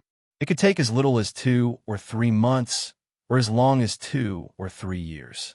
According to Han Yunshi's understanding, the old man of alchemy's greatest ability was not that he could refine miraculous pills, but that he had the ability to greatly shorten the time of refining pills. Many medicinal pills that took 2 or 3 years to refine could be refined by the old man of alchemy in 2 or 3 months. Therefore, many people who were in urgent need of medicine would ask for medicinal pills at all costs. In the letter that Han Yunshi received from the old man of alchemy mentioned that if they could find the prescription, they would be able to refine the dragon pill in 2 months at the latest. Han Yunshi thought that the slowest was 2 months, which meant that if they were fast, they should be able to get it done in 1.5 months. It was a good choice to stay here and watch the old man of alchemy refine pills while looking for the whereabouts of the fire of 10,000 poisons. At the same time, they could also pay attention to the situation in Northern Lee. At least, no one in the world would be able to guess that they would be here. Long Fei Yi and Han Yunxi were curious about how the alchemy furnace could refine pills without an open fire. This time, the old man of alchemy should reveal the secret of the alchemy furnace. The old man of alchemy glanced at Gu and said nothing. He suddenly grabbed something out of thin air, and a flame burned in his palm. Han Yunxi and the others had seen the old man of alchemy's ability to make fire out of thin air before. Long Fei Yi and Han Yunxi remained silent. Gu's eyes flashed with a complicated look. He seemed to want to jump down from the furnace, but in the end he did not move. He had been here for a long time. Of course, he knew what the old man of alchemy wanted to do. Chapter 10:15. The old man of alchemy's eyes turned cold. Suddenly, he threw the flame at Gu. "Old man, you know how to play with fire." Gu pretended to be shocked and shouted before he jumped away. As soon as Gu jumped away, the old man of alchemy immediately flew up. Seeing Gu's shock at the flame, the old man of alchemy was even more sure that this young man was not his apprentice. A touch of bitterness flashed through his eyes. He knelt at the place where Gu stood and checked the scratches on the alchemy furnace with great distress. It made people feel that he was not touching the alchemy furnace, but his most beloved child. Gu looked at him coldly. The playful smile on his face gradually turned cold. However, he did not move his eyes away. He was still looking at him. After touching all the scratches one by one, the old man of alchemy raised his head. He looked at Han Yunxi, Long Fei Yi, and Gu one by one. He said word by word, "After this, the three of you don't come and beg the old man in the future." The implication was that in the future, if Han Yunxi and the others needed to refine pills, he would absolutely ignore them. "Old man, refine the pills this time first. Otherwise, I guarantee that you in this broken alchemy furnace will not be alive until the next time." Gu Qixiao threatened with a chuckle. The old man of alchemy did not want to say anything to Gu except to stare at him angrily. No, to be exact, the old man of alchemy did not even want to see Gu. He did not want to. He stood on the top of the alchemy furnace and raised his hands. The top of the alchemy furnace slowly rose into the air. He took a horse stance. He formed a knot with both hands and gritted his teeth as he circulated his energy. Gradually, a ball of raging fire appeared under his hands. As he exerted more power, the ball of fire under his hands burned even more fiercely. Gradually, Long Fei Yi and Han Yunxi could feel the heat of the fire under Old Man Alchemy's hand. "That's strange," Long Fei Yi muttered. Han Yunxi also found it strange. "What kind of martial arts is this?" Long Fei Yi did not care whether the Old Man of Alchemy was a martial art or a strange technique. What he was curious about was, this old man's internal strength is ordinary. How can he turn internal strength into fire? Depending on the martial arts one practiced, the way in which one's inner strength was displayed was also different. For example, Long Fei Ye's swordsmanship, the way in which his inner strength was displayed was through sword chi. If it was boxing, then the way in which his inner strength was displayed was through fist wind. However, no matter what form the inner strength was displayed in, the premise was that the inner strength was vigorous. However, the Old Man of Alchemy was not a martial artist. His inner strength was very ordinary. How did he turn internal strength into fire? Moreover, the flame under his hand was not weak. At this moment, it was still increasing. Long Fei Yi pondered that the Old Man of Alchemy's secret must be in the alchemy furnace. He looked at Gu and saw that Gu was enjoying the flame under the Old Man of Alchemy's hand with great interest. There was nothing unusual about him. If he did not know the truth, Long Fei Yi felt that he could not see that Gu was the Old Man of Alchemy's disciple. How much did Gu know about the secret of the alchemy furnace? As the Old Man of Alchemy continued to exert his strength, the flame continued to increase. Just as everyone was absorbed in watching, the Old Man of Alchemy suddenly jumped into the air. In an instant, the flame under his hand swelled into a huge fireball.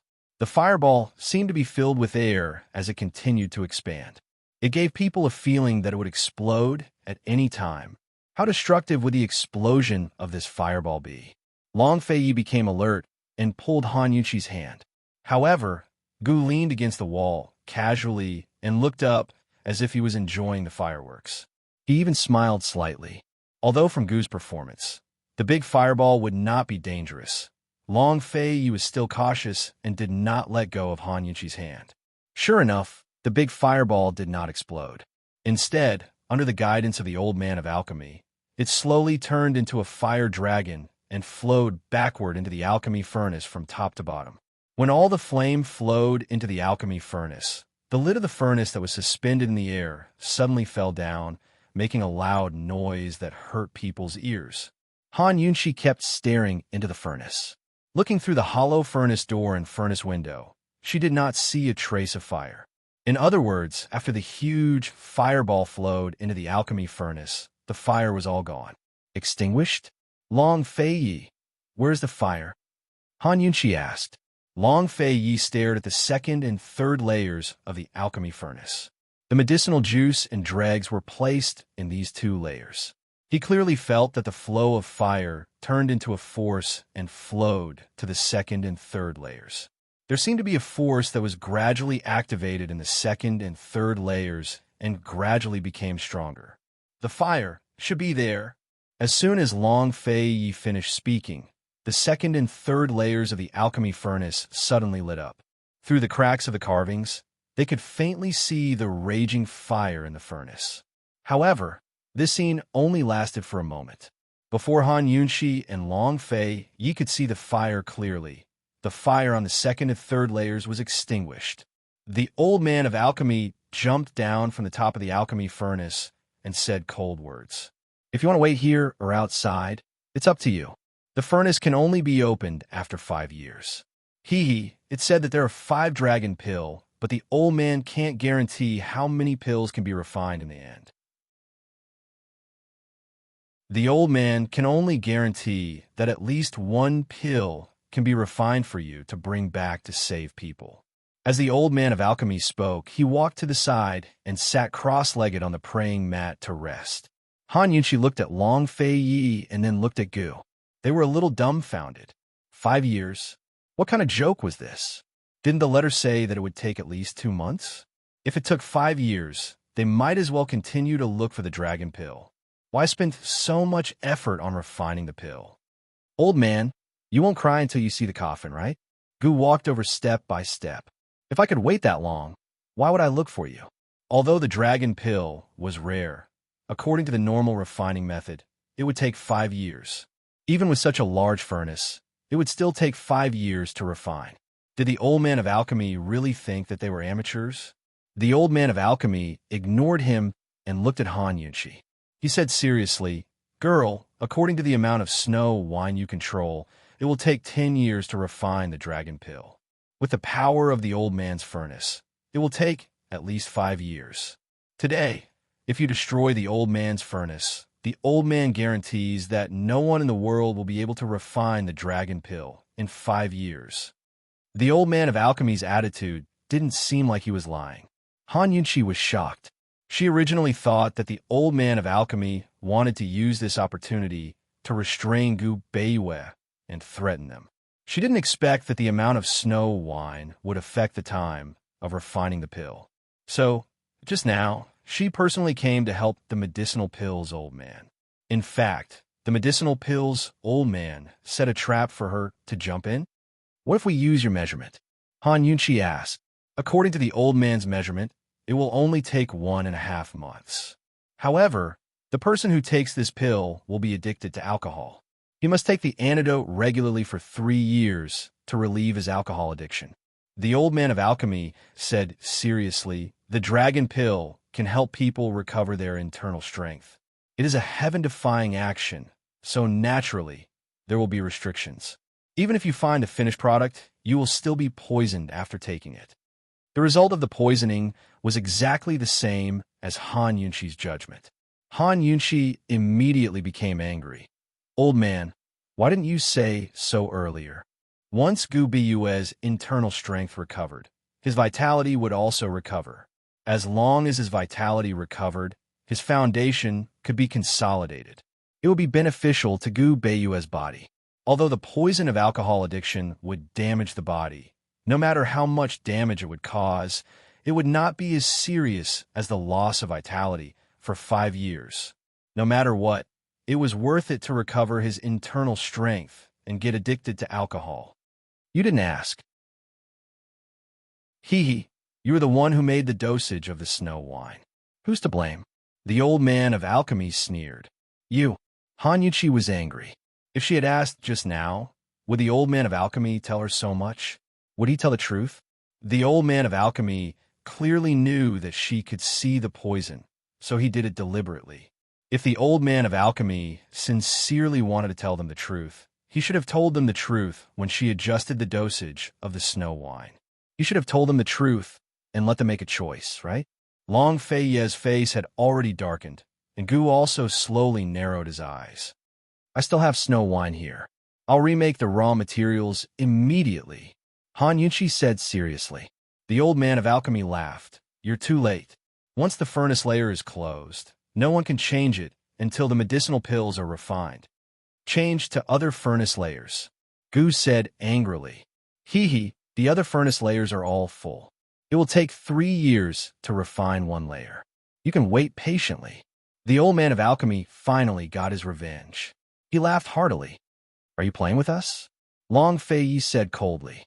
Gu immediately soared into the sky and released Immerse's sword spirit, fiercely slashing towards the alchemy furnace. Who knew that before the sword could even get close to the alchemy furnace, it was shaken off by a scorching force. The old man of alchemy laughed even more wildly and wantonly.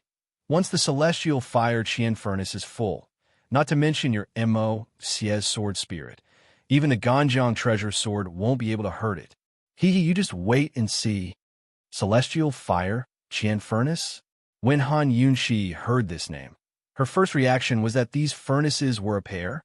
Qian was the meaning of heaven, and Kuan was the meaning of heaven. Qian and Kuan were the world. These two had always been together. If the fire of the furnace in front of them was the celestial fire, then would there be a furnace with earthly fire? If there was, then it must be called the earthly fire Kuan furnace. Gu didn't believe in heresy.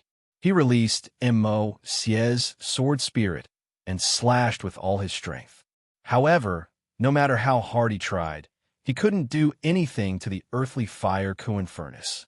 At this time, the silent Long Fei Yi suddenly pulled out his profound frost sword. Seeing this, the old man of alchemy was very disdainful and scoffed. He only took a glance and then retracted his thoughts, squinting his eyes to rest. However, Long Fei Ye's sword didn't slash towards the celestial fire Qian furnace. Instead, it fiercely slashed towards the ground, forcefully creating a crack in the ground. The old man of alchemy looked over and was immediately stunned. Gu Qixiao only laughed out loud. Long Fei, you win. As he spoke, he fiercely slashed the crack in the ground. As the crack expanded, more than half of the ground tilted and sank. The alchemy furnace that was originally standing steadily also tilted. No furnace in the world could fall. Once a furnace fell, it would be destroyed. Chapter 10:16. If the furnace fell, the alchemy furnace would be destroyed by its own furnace fire. Once the furnace fire leaked out, the entire medicine requesting cave would be burned to ashes. No, you can't do this. The old man of alchemy roared loudly. He was so scared that his eyes were wide open. He didn't expect that Long Fei Yi, who hadn't made a move all this time, was the truly terrifying and ruthless one. He rushed towards the sunken ground like a madman, trying to hold the earthly fire Kuan furnace with his own strength. The disciples who were hiding in the surroundings all came out. They used their inner strength and gathered together to help the old man of alchemy. With their help, the slowly tilting earthly fire Kuan furnace was stabilized. However, this was just a drop in a bucket. With their strength, they wouldn't be able to hold on for long. Long Fei Yi looked on coldly. The sword in his hand was already shining brightly. If he needed to wait 5 years to refine the dragon pill, he didn't mind continuing to look for the finished dragon pill elsewhere. As for the old man of alchemy, Long Fei Yi would use his next sword to tell him that playing with his woman was a very, very serious crime. More than half of the medicine-requesting cave's ground had already collapsed. The earthly fire Kuan furnace was on the verge of collapse under the forceful support of the old man of alchemy and his subordinates. If Long Fei Ye's sword slashed down, this legendary medicine-requesting cave would definitely become a legend. The old man of alchemy felt the sharpness of the sword and immediately turned around. He saw that Long Fei Ye's sword was already slashing down. No, don't. If the old man of alchemy was angry when Gu slashed the heavenly fire Kuan furnace, then at this moment, he was no longer angry. In his heart, there was only fear, absolute fear. With one slash from Long Fei Yi, the alchemy furnace that he had guarded for his entire life would be completely gone. The medicine-requesting cave that he had guarded for his entire life would also be completely gone. No, you can't do this, you can't. The old man of alchemy forgot to stop the alchemy furnace from pouring down. He turned around and rushed towards Long Fei Yi. He immediately threw 2 flames at Long Fei Yi. Unfortunately, Long Fei Yi easily dodged them. Because the old man of alchemy let go of the furnace, the servants couldn't support it at all. The alchemy furnace suddenly tilted, and immediately there was a burst of metal collision sound. It was the sound of the containers in the alchemy furnace falling over and hitting the walls of the furnace. The old man of alchemy was very anxious. He immediately turned around and continued to hold the alchemy furnace, but this time he couldn't hold it anymore. The alchemy furnace was so heavy that once it tilted, inertia would be generated. The inclination of the ground, coupled with the inertia of the tilt, made it impossible to support the furnace without sufficient strength. The old man of alchemy felt that the ground he was standing on was sinking little by little. Finally, he admitted defeat. Long Fei Yi, the old man has a way to refine the dragon pill in 1.5 months. Stop it! Stop! The old man of alchemy shouted. However, Long Fei Yi wasn't as easy to negotiate with as Gu and Han Yunqi. He didn't say a word, and the sword in his hand didn't stop moving. He didn't make a sound. Han Yunqi and Gu were also silent. They didn't dare to say anything. When this man was really angry, everyone would be afraid. The old man of alchemy didn't dare to talk nonsense. He said straightforwardly, as long as you can work together and borrow the power of the celestial fire furnace, turn your internal strength into open fire, and lead the fire into the furnace, you can use human fire to nourish the pill. With the power of you and Gu, 1.5 months definitely won't be a problem. Hearing this, everyone was overjoyed. Gu Beiwei could still be saved. Long Fei Yi was about to put away his sword, but Han Yunqi stopped him first. She took the opportunity to ask, "Old man, what's the origin of this celestial fire furnace? Why can I see the fire inside?"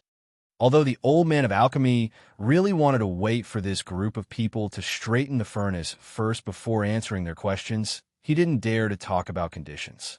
He hurriedly explained, "This alchemy furnace is called the celestial fire furnace, which is also the heavenly furnace. There's always a fire in the furnace, burning since ancient times, and it's never extinguished. The celestial fire can't be seen, but with the help of the celestial fire, one can turn their internal strength into fire. When human strength turns into fire, it becomes human fire. Alchemy relies on human fire, not celestial fire.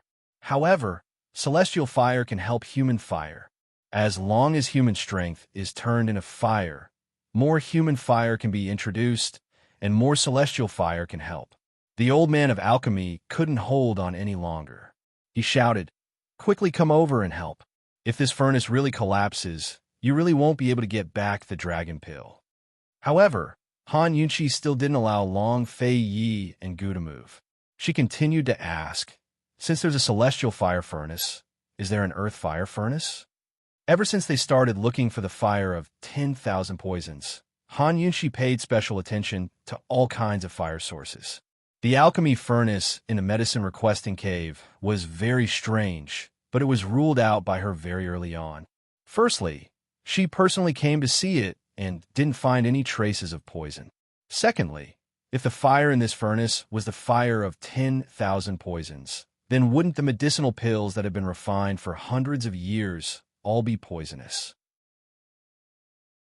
Thirdly, Gu had stayed here for so long. If this place was suspicious, Gu would have already hinted to them. Celestial fire wasn't poisonous? What about the earth fire? The old man of alchemy was forced to this point, so he would definitely tell them everything he knew. Yes.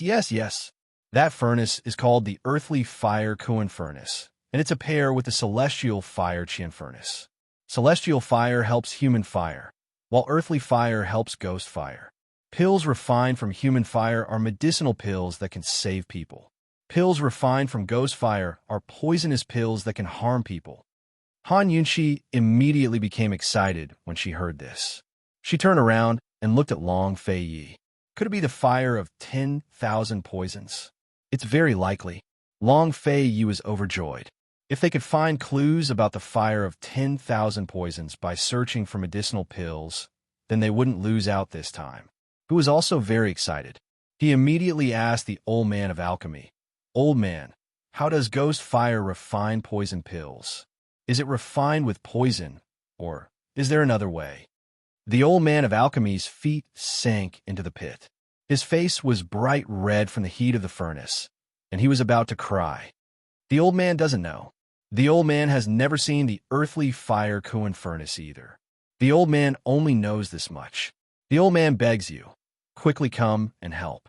Han Yunxi believed him. If the old man of alchemy knew where the earthly fire Kuan furnace was, he would have gone to find it long ago. Remember this.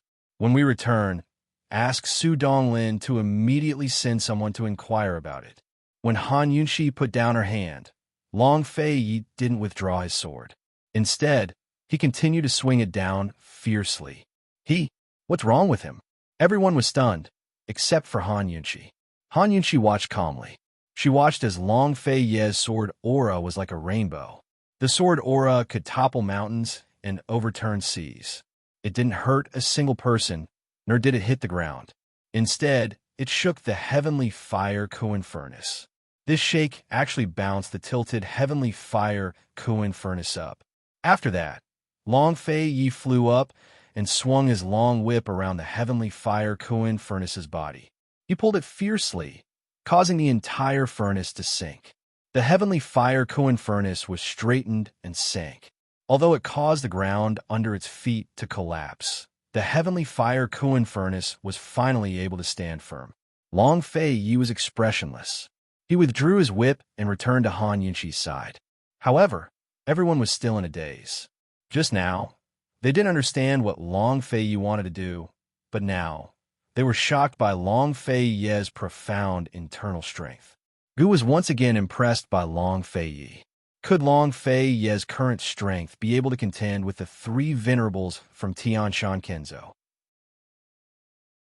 If they succeeded in dual cultivation, how high would Long Fei Ye's internal strength reach? He couldn't help but secretly ponder. After Long Fei Yi combined the power of Lust Bite and the power of Nirvana, would he die after being kicked by Long Fei Yi? Of course, Gu hid all these thoughts in his heart. He was impressed, but he wouldn't admit it even if he was beaten to death. After the heavenly fire Kuan furnace stabilized, Old Man of Alchemy and his subordinates all let out a sigh of relief. Han Yunxi and Long Fei Yi didn't give the Old Man of Alchemy a chance to catch his breath. Long Fei Yi immediately asked, "How do we turn internal strength into fire?" With his prince and Gu's strength, how many days will it take from now on? This prince wants a clear answer. If it took around a month and a half, then it would be spring by the time the dragon pill was refined. While refining the pill, they had to make plans to go to Tiger's prison to save people. Moreover, they had to work together with Ning Cheng and the Ning family army.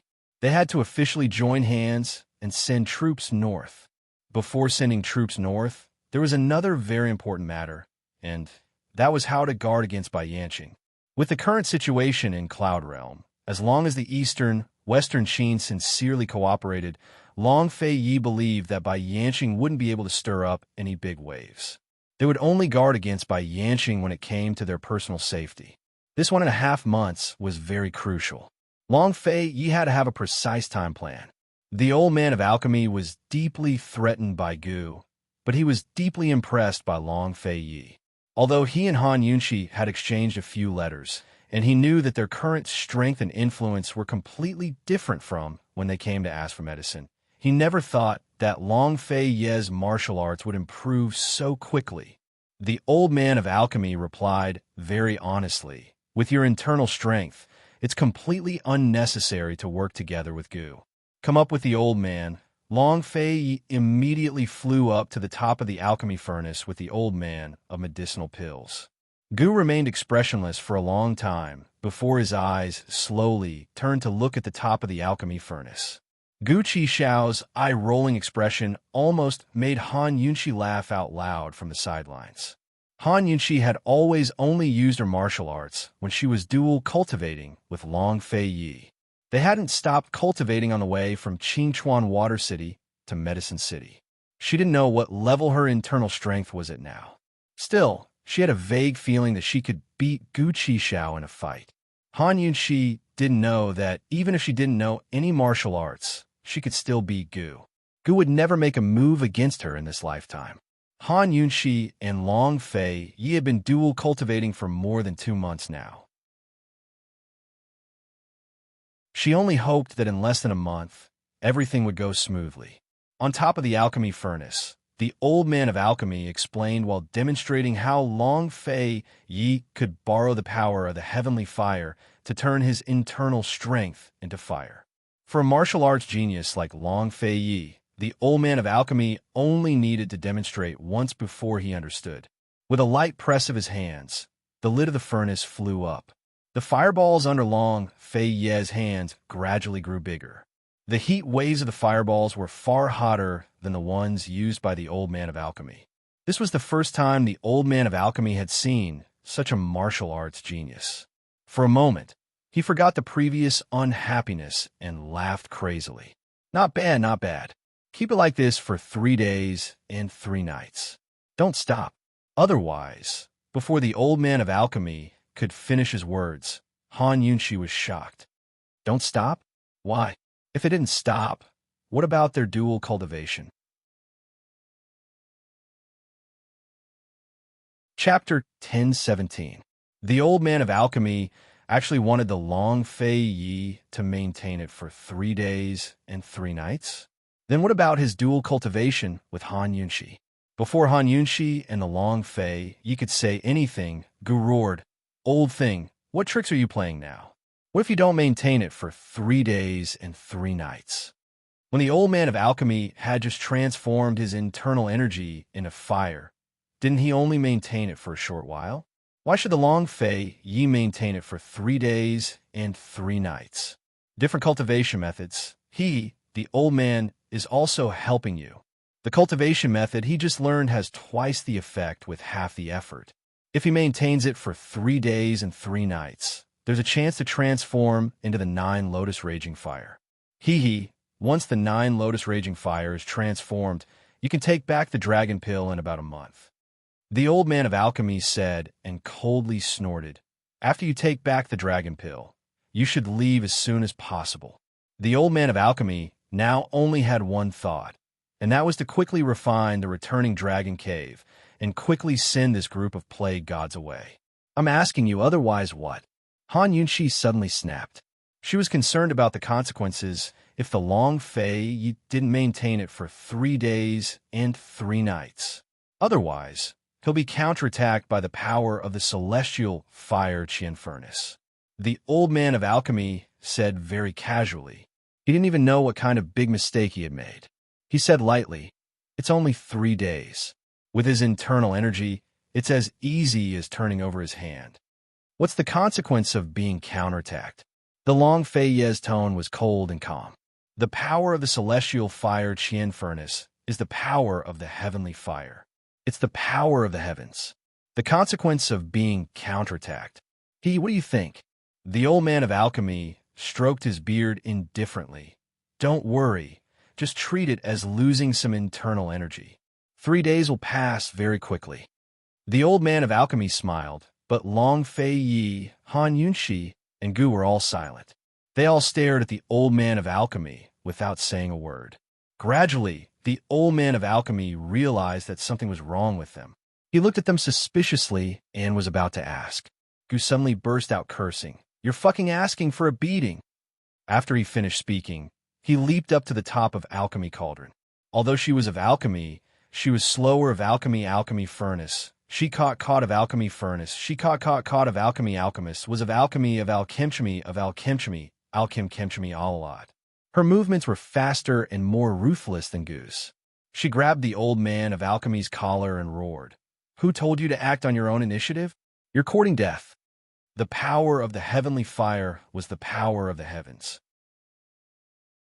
It was far greater than anyone else's power. No matter how strong Long Fei Ye's internal energy was, it couldn't be compared to the power of the heavens. In other words, if Long Fei Yi suffered a counterattack, it would be a counterattack that was stronger than the power of the lust bite. What would be the consequence? There was no consequence at all. It would just be a death word. No matter what, Long Fei Yi couldn't stop. But if Long Fei Yi couldn't stop, how could he dual cultivate with her? They had persisted for so long. For more than 2 months, they hadn't stopped for a single day. They couldn't stop. Once this dual cultivation stopped, she and Long Fei Yi would suffer from qi deviation. The consequences that Long Fei Yi had to bear would be more serious than her. The power of the lust bite was different from other martial arts. Once one suffered from qi deviation, their internal energy would be lost. In the worst case, their life would be in danger. When Long Fei Yi asked old Kinzo about the dragon pill, old Kinzo had specifically told him to be careful. If Long Fei Yi suffered a counterattack from the power of the lust bite, even 10 dragon pills wouldn't be able to save him. Now what should he do? Is there any way to stop it? Long Fei Yi looked at the old man of alchemy. The old man of alchemy really didn't know how he had offended this great Buddha. He shook his head. Once this technique is activated, it must last for 3 days and 3 nights. As soon as he finished speaking, Long Fei Ye's calm face finally turned pale. Han Yunxi was stunned. She couldn't believe what she had just heard. The old man of alchemy wanted to say that he was doing this for their own good and that they should thank him. However, when he wanted to push Han Yunxi's hand away, who knew that Han Yunxi would suddenly let go and choke him? She didn't say a word. She just stared at the old man of alchemy with a cold gaze. If Long Fei Yi couldn't stop, what should they do about their dual cultivation? She could give up her internal energy, but Long Fei Yi couldn't. He had been learning martial arts since he was young. None of the frightening whip scars on his back had been treated with medicine. Those were pain and memories that could never be erased. How many times did the Tang sect go through the kamikaze training? How much perseverance did that young child need to endure it? How many trials of real swords and spears on Tian Shan Mountain?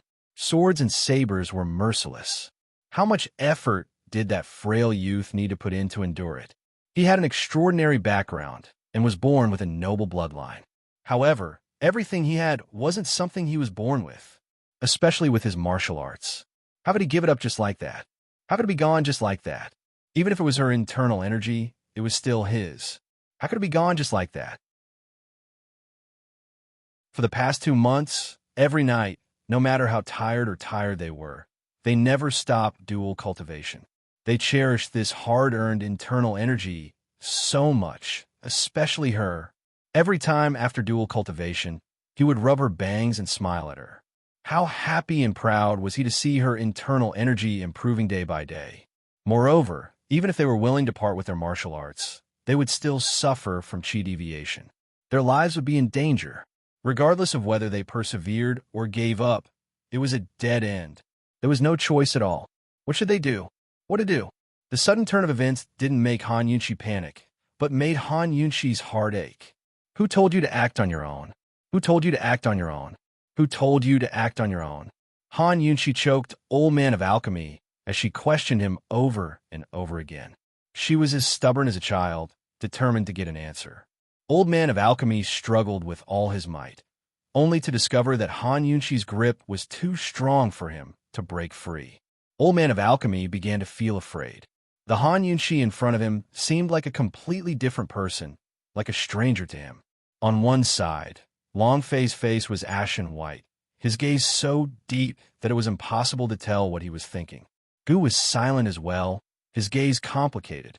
In the end, it was Long Fei Yi who spoke up. Yunshi, let go. Impossible. Han Yunshi fumed. Let go. Long Fei Yi said mildly. Han Yunshi looked back. She wanted to be strong, but when she saw his pale face, she asked in a choked voice, Long Fei Yi, what should we do? Let go first, Long Fei Yi coaxed gently. Han Yunshi didn't speak, but shook her head.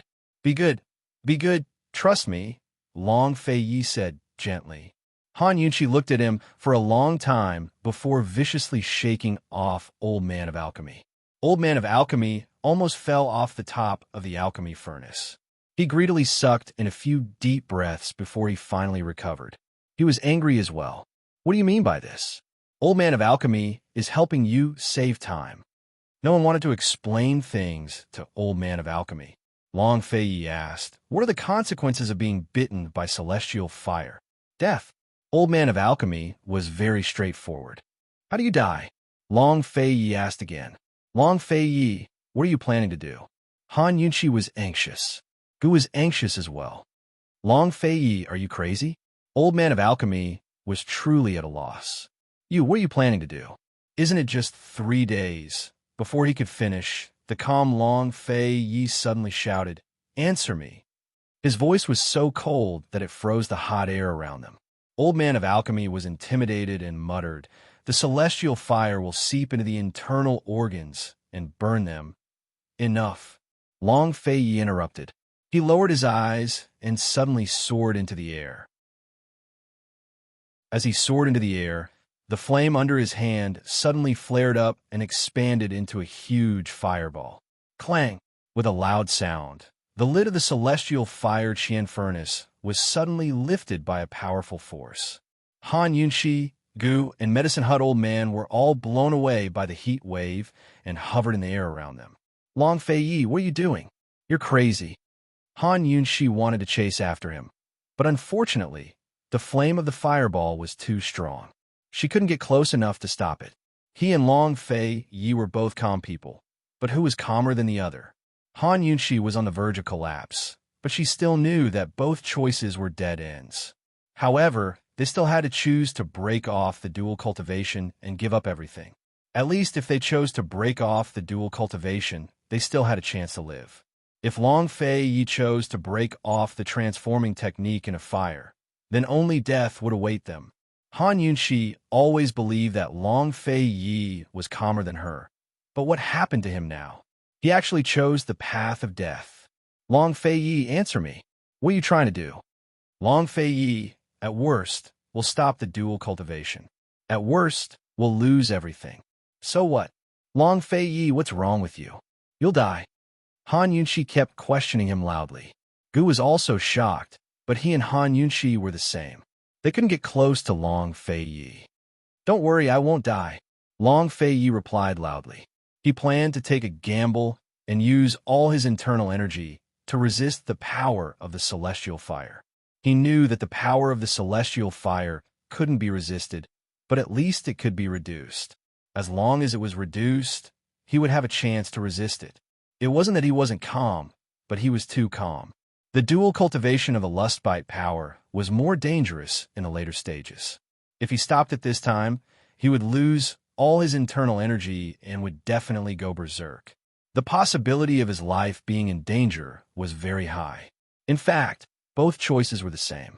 The only difference was that if he chose to be devoured by the celestial fire, then he would still have a chance to fight back. If he chose to break off the dual cultivation, then other than waiting for the consequences, there was nothing they could do. He would always be calmer than Han Yunshi, because he had to protect Han Yunshi. Han Yunshi, trust me. As soon as Long Fei Yi's voice fell, the big fireball in his hand suddenly turned into a fire dragon, flowing from top to bottom into the alchemy furnace. Long Fei Yi, don't you want me anymore? Han Yunshi had already lost control. Her vision was blurry. Long Fei Yi's figure was also blurry in the fire. The fire dragon quickly flowed into the celestial fire Qian furnace and quickly disappeared. Logically speaking, the furnace lid should have been closed. However, the huge round furnace lid didn't fall back. Instead, it fell heavily on the ground. Bang! For a moment, everyone looked at the furnace lid, and...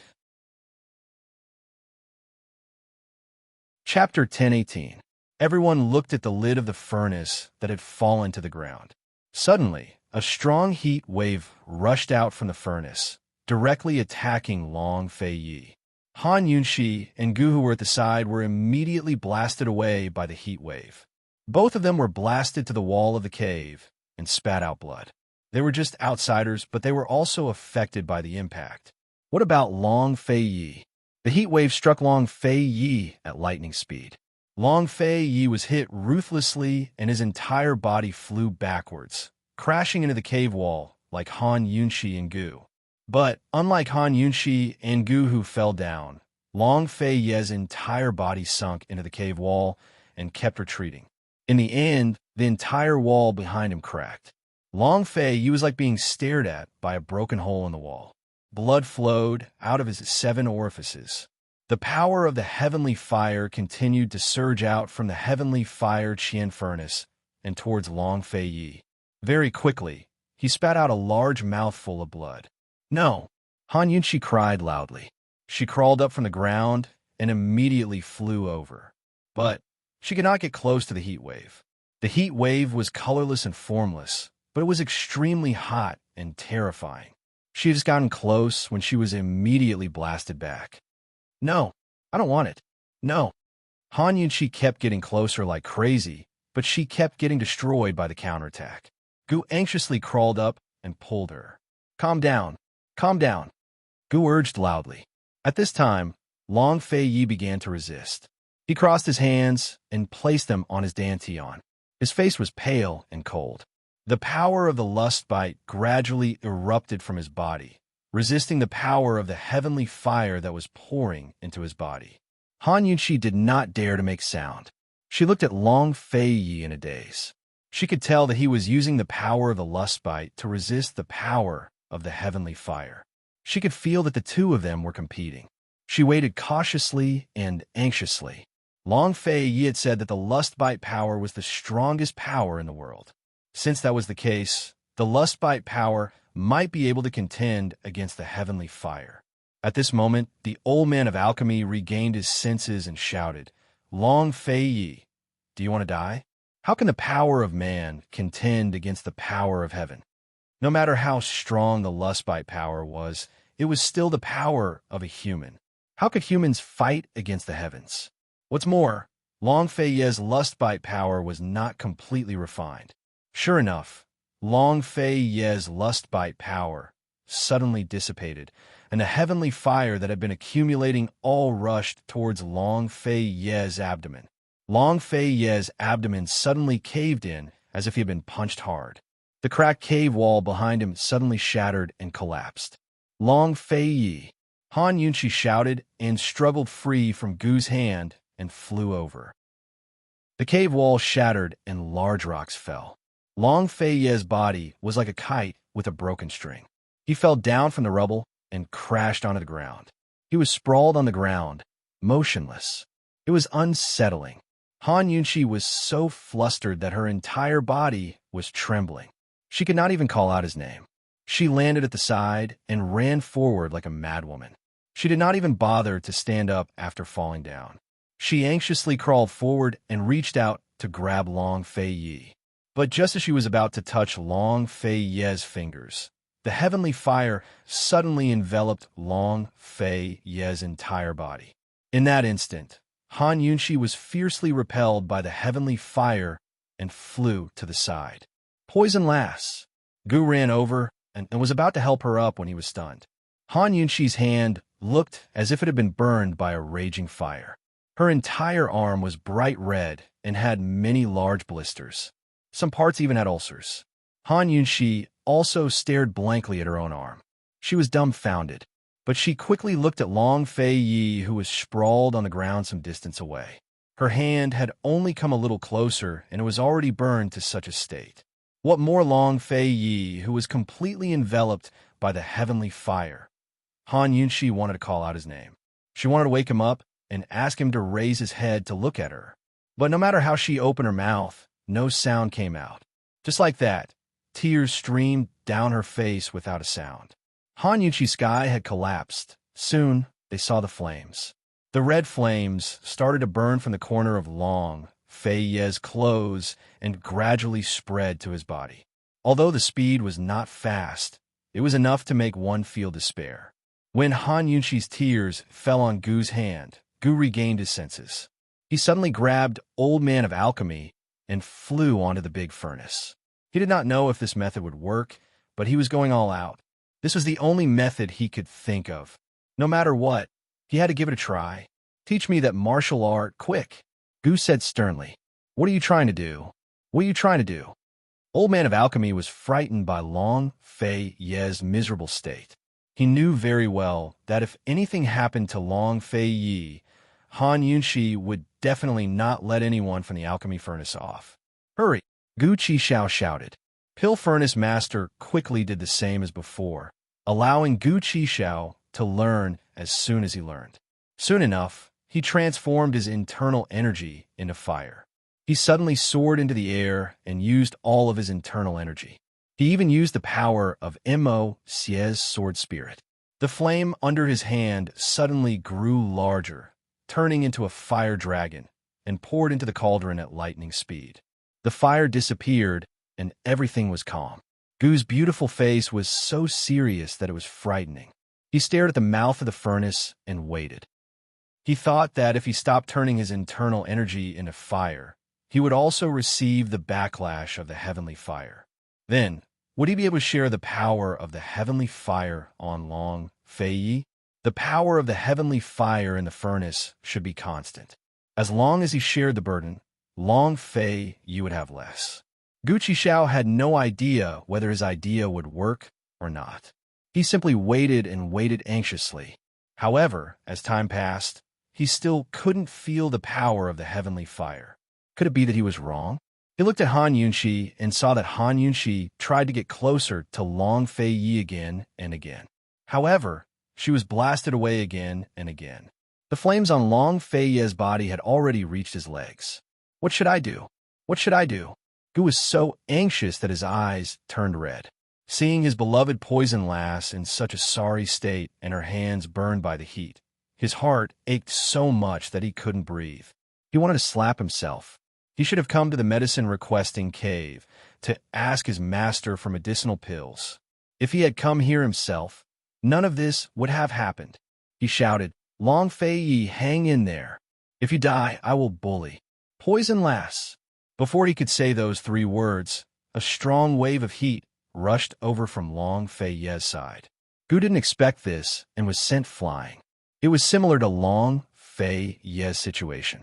He was sent flying against the wall as if he was being stared at. Soon, he was bleeding from all 7 orifices.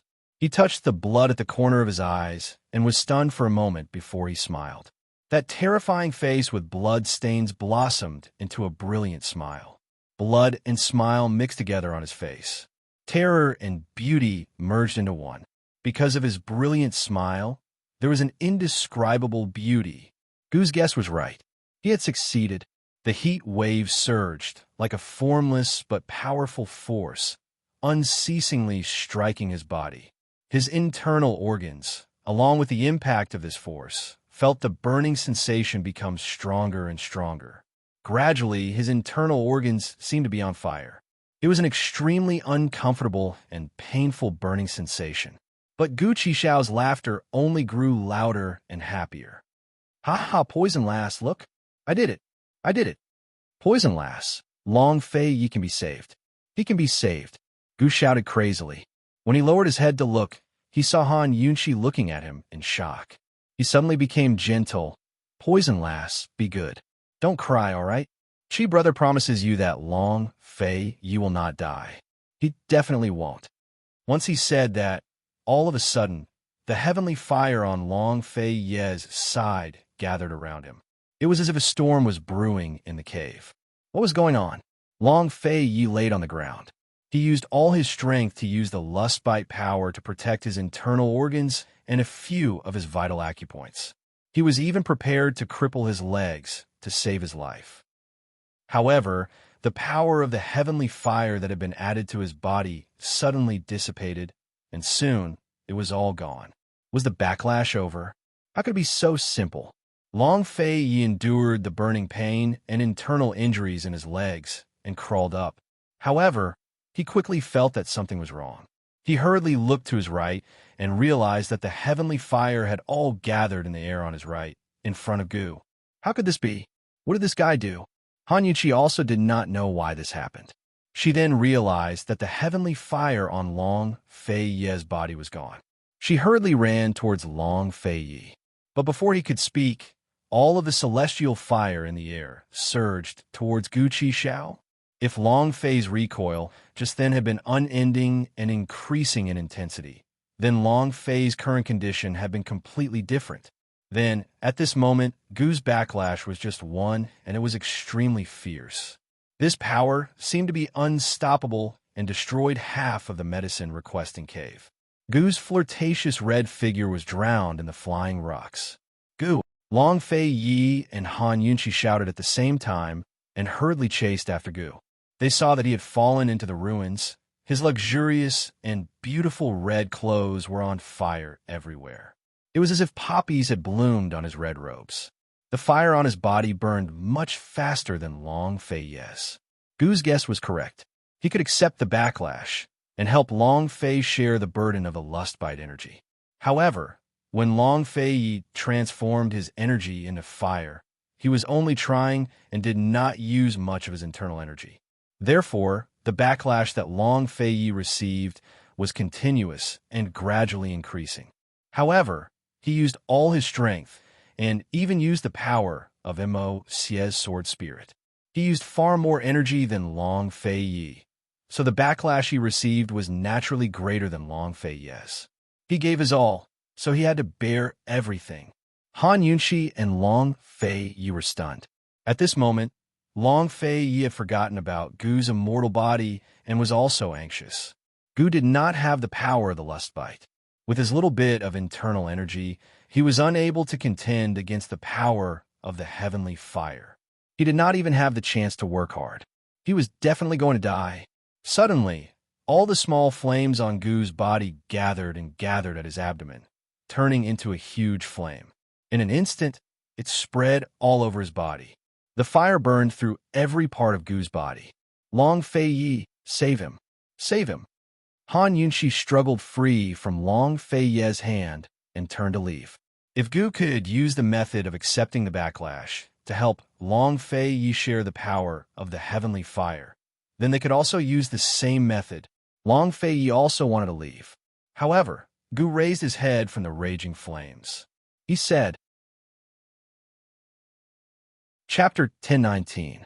Gu raised his head from the raging flames, looking very fierce. Long Fei Yi, just help me look after Poison Lass. Don't worry about anything else. Even if the sky falls, I can still hold it up. Only after personally experiencing the power of the heavenly fire would one know how terrifying it was. Even Gu couldn't take it anymore. But he couldn't die. No matter how many injuries he suffered before, no matter how strong the poison he ate, he was still alive and well. He was so fierce to remind Long Fei Yi of his immortal body. He couldn't die from the fire. At most he would be burned. This fire couldn't burn him away. At most his skin would fester. Even if he was burned to death, he would never allow Poison Lass to suffer like this. Besides, he couldn't die. Long Fei could understand the meaning behind his words. Long Fei understood what Gu Qixiao was implying. He tugged to Han Yunqi and murmured, Be good. All right? I won't let him die. Okay. Han Yunqi nodded without hesitation. She was rarely so obedient. Time was of the essence. Long Fei Yi didn't notice anything strange about her and immediately flew to the top of the furnace. When Gu saw this, he immediately shouted, Long Fei Yi, what are you doing? Don't you understand human language? Gu was burned to the point that his entire body was in pain. This feeling was as if his skin was being burned away layer by layer. The pain was heart-wrenching. He couldn't help but curl up, but he still shouted, "Long Fei Yi, come back here. Come back. Have you become stupid from the fire?" He couldn't die. The meaning of his words was not only to reject Han Yunxi's help, but also to distance himself from Long Fei Yi's help. Didn't Long Fei Yi understand? Why should he let Long Fei Yi waste his internal energy? Why should he let Long Fei Yi suffer for nothing? There were still many things waiting for Long Fei Yi to do. Poison Lass was already crying like that. Didn't Long Fei Yi know how to coax her? If something were to happen to him, what would happen to Poison Lass? The more Gu thought about it, the more anxious and furious he became. "Long Fei Yi, you motherfucker, come back here. Otherwise, I'll kill you. I'll kill you." How did Long Fei Yi become so stupid? Of course, he understood what Gu meant. He also knew that Gu wouldn't die, so he didn't need to waste his energy. However, he still stood on top of the celestial fire Qian furnace and began to circulate his energy. He looked at Gu, who was almost engulfed in flames, and answered in a murmur, "Gu, I will never break my promise to you." If the fire continued to burn, the secret of Gu's immortality would definitely be exposed. Gu Qishao must have forgotten about that, because he wasn't ready yet. "Gu, even if the sky falls, it's none of your business." After Long Fei Yi finished speaking, a flame quickly appeared under his palm. This time, he used more internal energy than the last time. The flame soared into the sky and quickly flowed into the celestial fire Qian furnace. Long Fei Yi stood on top of the alchemy furnace with his hands behind his back. He did not move, waiting for the power of the celestial fire to come back. Han Yunxi looked up at him expressionlessly and calmly. When she felt the heat wave from Gu's side beginning to surge to Long Fei Yi's side, the corners of her mouth curled up into a faint smile. Talking nonsense with these two men was purely a waste of time. She was only waiting for an opportunity where Long Fei Yi would not be able to stop her. She suddenly flew up to stand by Long Fei's side. Seeing this, Long Fei Yi and Gu were shocked. What did this woman want to do? Han Yunxi ignored them and looked down. She recalled the move Long Fei Yi had just used while learning how to turn internal energy into fire. She really was talented in martial arts. Soon a flame appeared under her hand. "Han Yunxi, this prince orders you to stop immediately." Long Fei Yi had never been this fierce to Han Yunxi before. He was simply roaring at her. If it wasn't for the fact that he was resisting the power of the celestial fire, his voice would have been even louder. Han Yunxi turned around, and her face was illuminated by the flames. She raised her chin and raised her brows at Long Fei Yi. She provoked him. "Afraid of you?" If this was a normal time, Gu would have laughed into the sky after hearing this, but he was roaring at this time. He was still roaring at Long Fei Yi. Even at this time, he still couldn't bear to roar at Han Yunxi. He was very clear that he could not persuade this woman, threaten this woman, or influence this woman. He angrily jumped into the air. "Long Fei Yi, father will kill you." But as soon as his voice fell, he suddenly spat out a mouthful of blood, and his entire body fell to the ground. In that moment, his entire body froze. Death. Was this the feeling of approaching death? Why did his body feel so weak, so tired, and so painful? Why did he feel like it was hard to breathe? In the past, no matter how serious the injury was, it was just pain. However, at this moment, the feeling was gradually different. Would he die? Gu curled up in the flames, thinking about this question for the first time. As he thought about it, he suddenly smiled. The corners of his mouth curled up into a smile so bright that it could make flowers bloom all over the world. Gu looked up at the top of the furnace and realized that he had fallen beside it. He could no longer see Long Fei Yi and Han Yunxi. He could only see the flames above his head.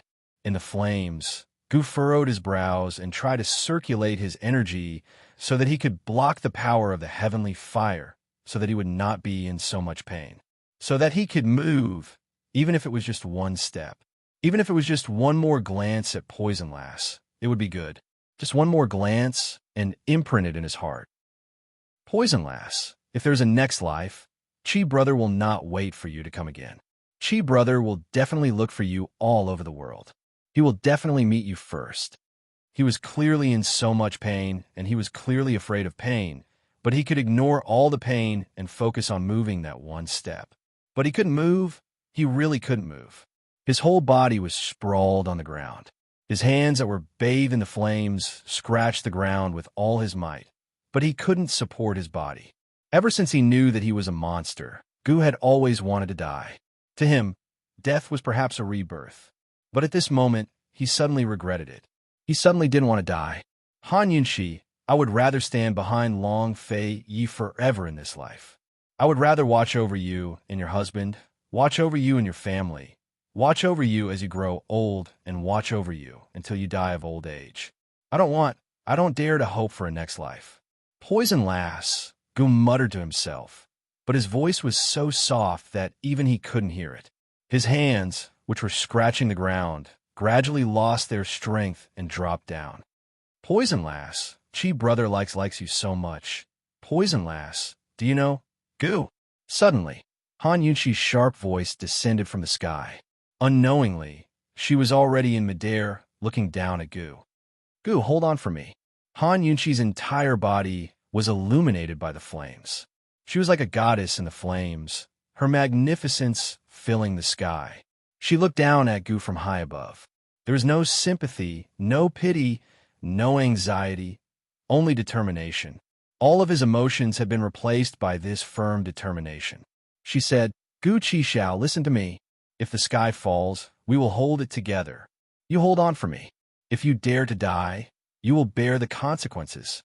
After saying that, the flames suddenly surged to the sky, drowning the celestial fire Qian furnace, drowning Long Fei Yi, who was frowning at the side, also drowning Gu, and also drowning the stunned medicine hut old man and the rest. The flames filled the entire medicine requesting cave. In the flames, medicine hut old man used all his strength to open his eyes. Looking up, he actually saw the image of Phoenix appear above Han Yunshi's head. Medicine hut old man was greatly shocked and blurted out, Phoenix Nirvana. This is Phoenix Nirvana. She actually has the power of a fire phoenix. Medicine hut old man still wanted to take a closer look, but this flame only appeared for an instant. Very quickly, it turned into a huge fire dragon and fiercely poured into the celestial fire Qian furnace with lightning speed. In this instant, the power of the heavenly fire on Long Fei Yi and Gu's bodies disappeared. The flames on their bodies also disappeared. The burns on their bodies all disappeared without a trace, leaving behind extremely heavy internal injuries. Just as Old Man of Alchemy said before, the power of the heavenly fire would injure one's internal organs. What was going on? What Han Yunshi did just now wasn't also turning her power into fire. Wasn't she also helping Long Fei Yi and Gu share the backlash of the heavenly fire? Why did it become like this? Long Fei Yi and Gu both looked at Han Yunshi, who was floating in the air. They saw her closing her eyes, and her expression was solemn and serious. Han Yunshi. Long Fei Yi was about to fly over when a huge stream of fire suddenly flew out from the celestial fire Qian furnace, directly attacking Han Yunshi, catching her off guard. No, Poison Girl. Long Fei Yi and Gu both rushed over at the same time, but they were fiercely shaken off by the fire. They already couldn't care so much. Getting up, they still wanted to rush over to save her. However, Medicine Hut Old Man shouted, Don't disturb her. This is the power of the fire phoenix. The power of the phoenix in her body has been awakened. If you disturb her, she will go berserk.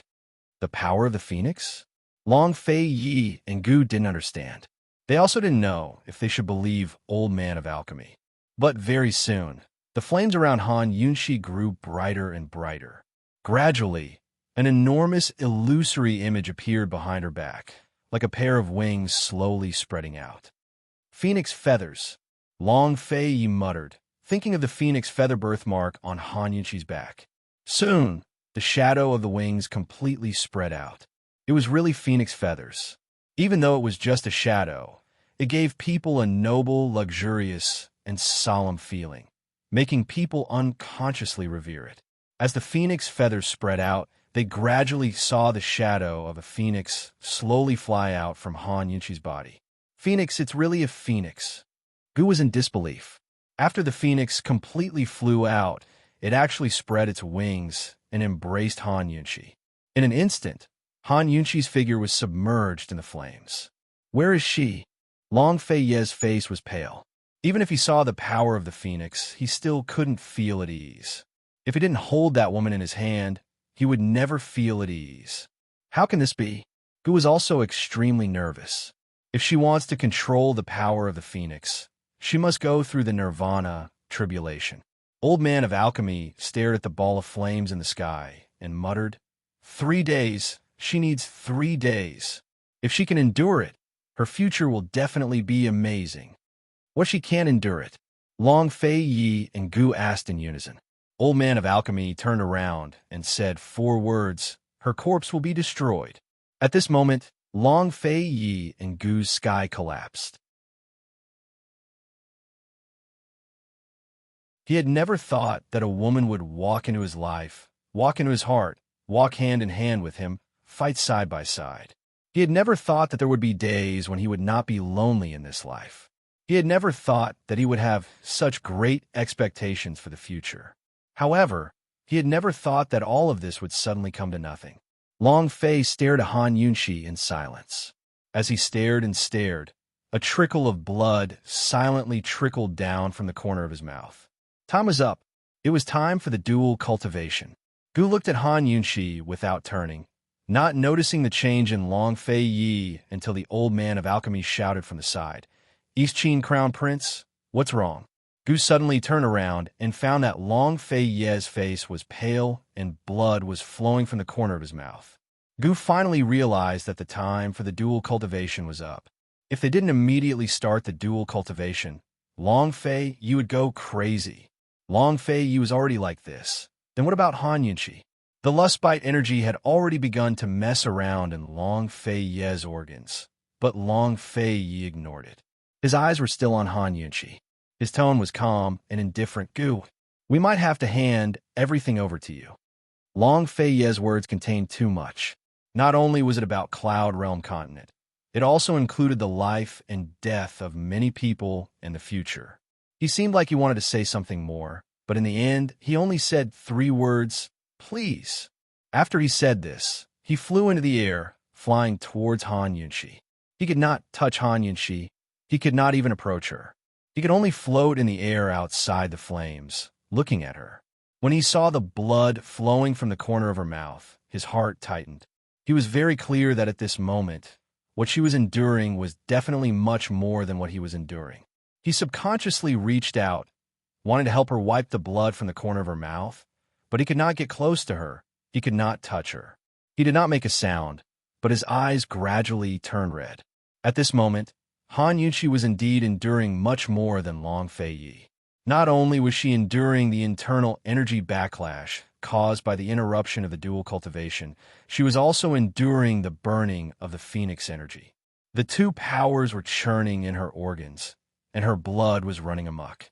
She had heard the Old Man of Alchemy's words clearly. She knew that they had already walked onto a path of no return. No matter how hard she tried, as long as the time was up, the outcome would be the same. However, she still stubbornly persisted. She persisted for a full 6 hours, not giving up until now. If this was fate, then this time, she would not accept it. If this was an unavoidable calamity, then she would not admit defeat this time. If this was irreversible heavenly energy, then this time, she would fight against the heavens. She was not willing to be the one being protected forever. This time, let her fight once, let her protect them. The phoenix energy was burning her body, her soul. She only felt that her body was about to be burned away, and all the pain was gathered on her back, where the phoenix birthmark was. As the pain intensified, there seemed to be a power slowly accumulating under the phoenix birthmark. The more pain she endured, the greater the power. That was the power of a new life, the power of nirvana. Would she succeed if she let that power be born from desire and break out of the cocoon? How much pain would she have to endure in 3 days and 3 nights? Would she be able to endure it all at once? Go all out, take a gamble. Han Yunxi suddenly opened her eyes. The moment she opened her eyes, she saw the face she was most familiar with, the face she was most infatuated with. She smiled at him. Long Fei Yi, as long as I can see you, even if I suffer the wrath of the heavens, I can endure it, much less a trifling phoenix energy. Long Fei didn't expect Han Yunxi to open her eyes and smile at him again. He gave a start as he stared blankly at her smile. He had no idea what she wanted to do, but he endured his heartache and returned her smile. But Han Yunxi suddenly let go of all resistance. She had used internal energy to protect herself before to reduce the burning effects of the phoenix energy. But now, as soon as she let go of her defenses, the raging flames engulfed her and swallowed her whole.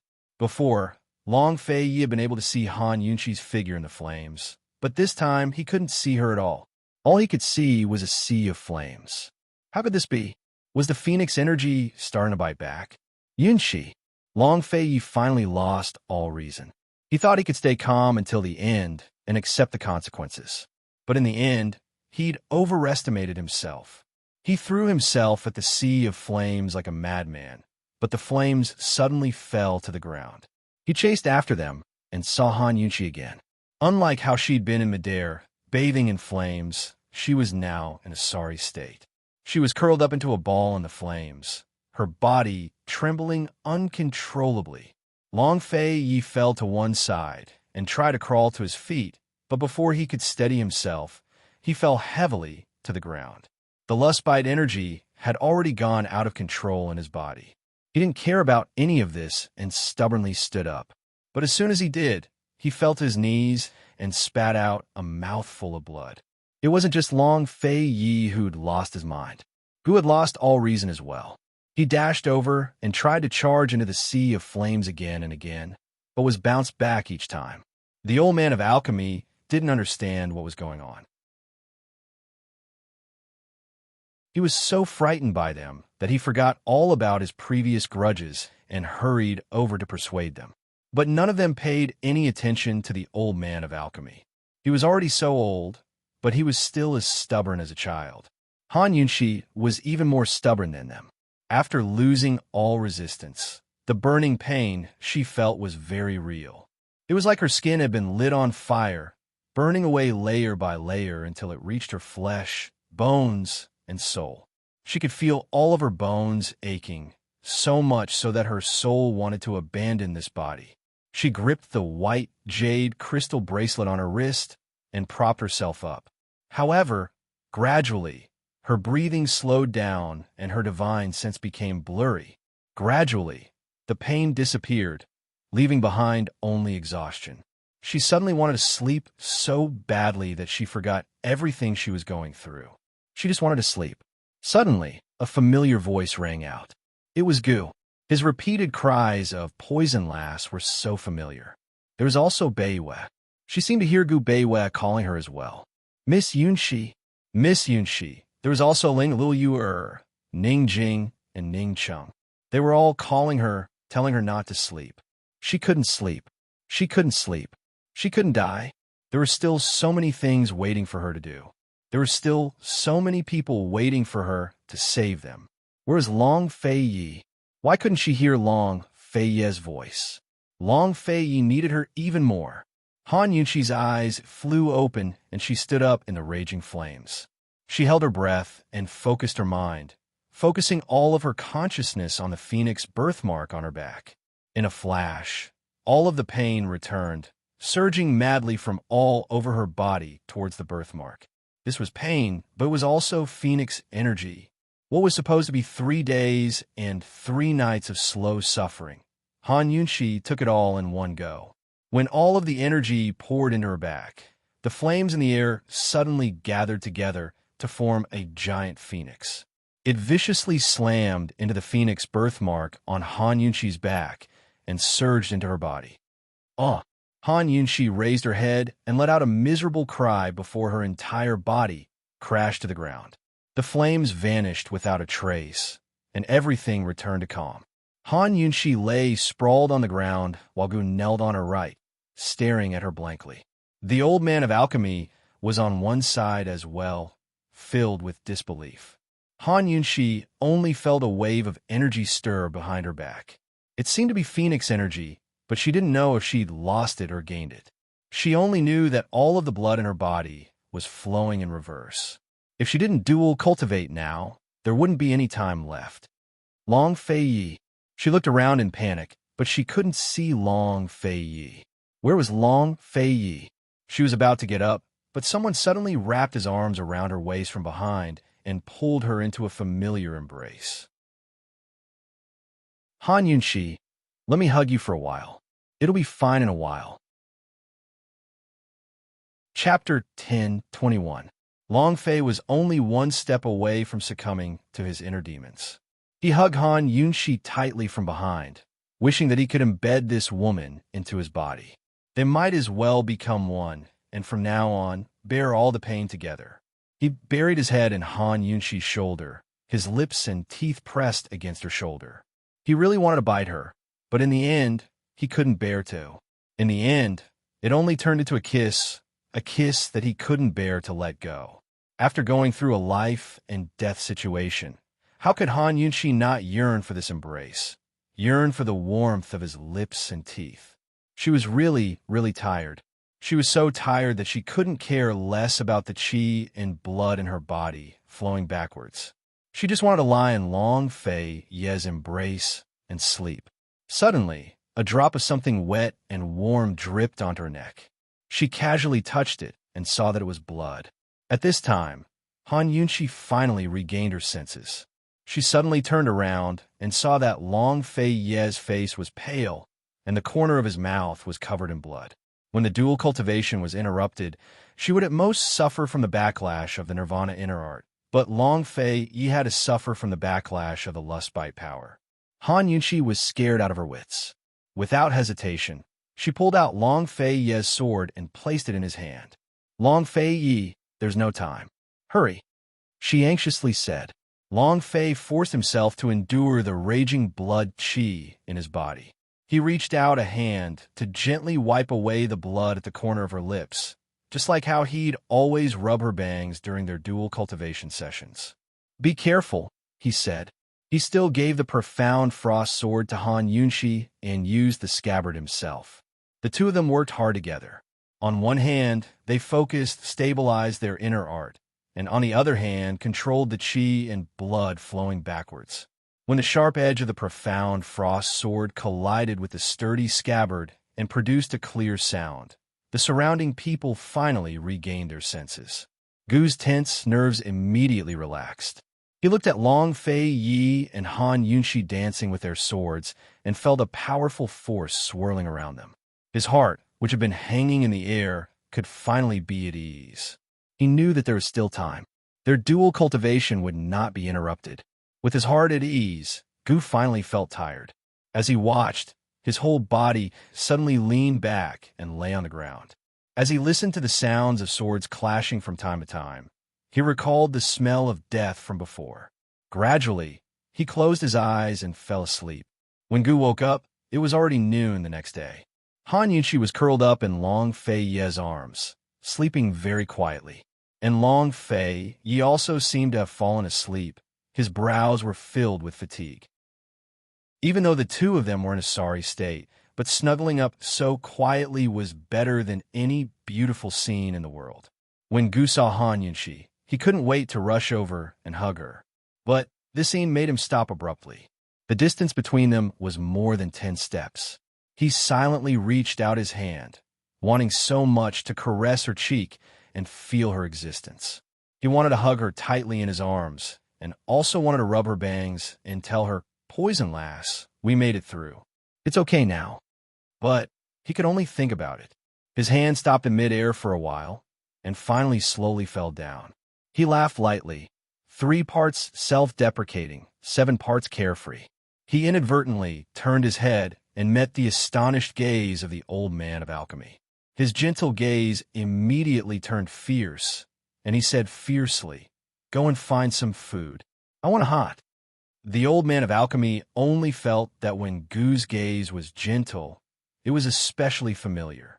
Before he could take a good look, he was warned. He seemed to want to ask something, but in the end, he didn't ask and silently turned to leave. Although there were no external injuries, Gu's internal injuries were not light.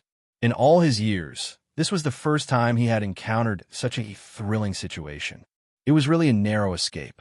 With his back facing Han Yunxi and Long Feiyi, he tried to calm his thoughts, sat cross-legged, and began to heal. When the old man of alchemy returned, Han Yunxi and the other two had finished healing. They looked at him in unison, as if waiting for him. The old man of alchemy saw Han Yunxi and Long Feiyi's dual cultivation last night. After seeing the power of the lust bite, he could roughly guess what was going on.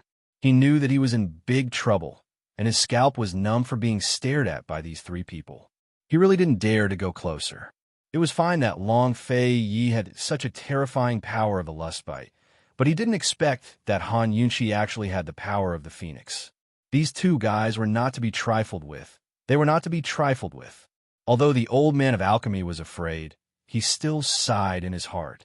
He was very unwilling. If only he could take Han Yunxi as his disciple. With the power of the phoenix, not only could she help him refine a lot of medicinal pills, she could also help him raise the celestial fire Qian furnace. The old man of alchemy took a few steps back. Just as he was about to hide, Long Feiyi said coldly, "Stop." The old man of alchemy said with a smile, "Everyone must be hungry. Old man of alchemy will go and prepare food for all of you." Whether he was really crazy or just pretending to be crazy, he couldn't fool Long Feiyi. As soon as he shot a sharp gaze over, the old man of alchemy didn't dare to move anymore. "Come here. We have a few questions for you," Han Yunxi said. The old man of alchemy didn't dare to get too close. He sat down cross-legged in the open space in front of them. Gu glanced at him, lowered his head, and didn't say a word. "What's going on with the power of the phoenix?" Han Yunxi asked seriously. After she dual cultivated with Long Feiyi, the blood in her body returned to normal. She could clearly feel a restless power behind her. However, she was very unfamiliar with that power. Originally, it would take 3 days and 3 nights to be reborn, but she took more than 6 hours. Now, she also didn't know what was going on with the power of the phoenix in her body. If the old man of alchemy hadn't mentioned it, they wouldn't have known that such a power existed in the world. The old man of alchemy looked at Han Yunxi suspiciously. You don't know that you have the power of the phoenix? What's going on? Are you going to tell us or not?" Han Yunxi was a little anxious. The old man of alchemy approached. "Let the old man take your pulse first." Han Yunxi stretched out her hand.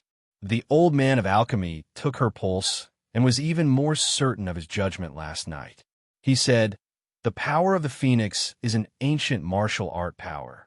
There are no secret martial arts manuals or cultivation methods.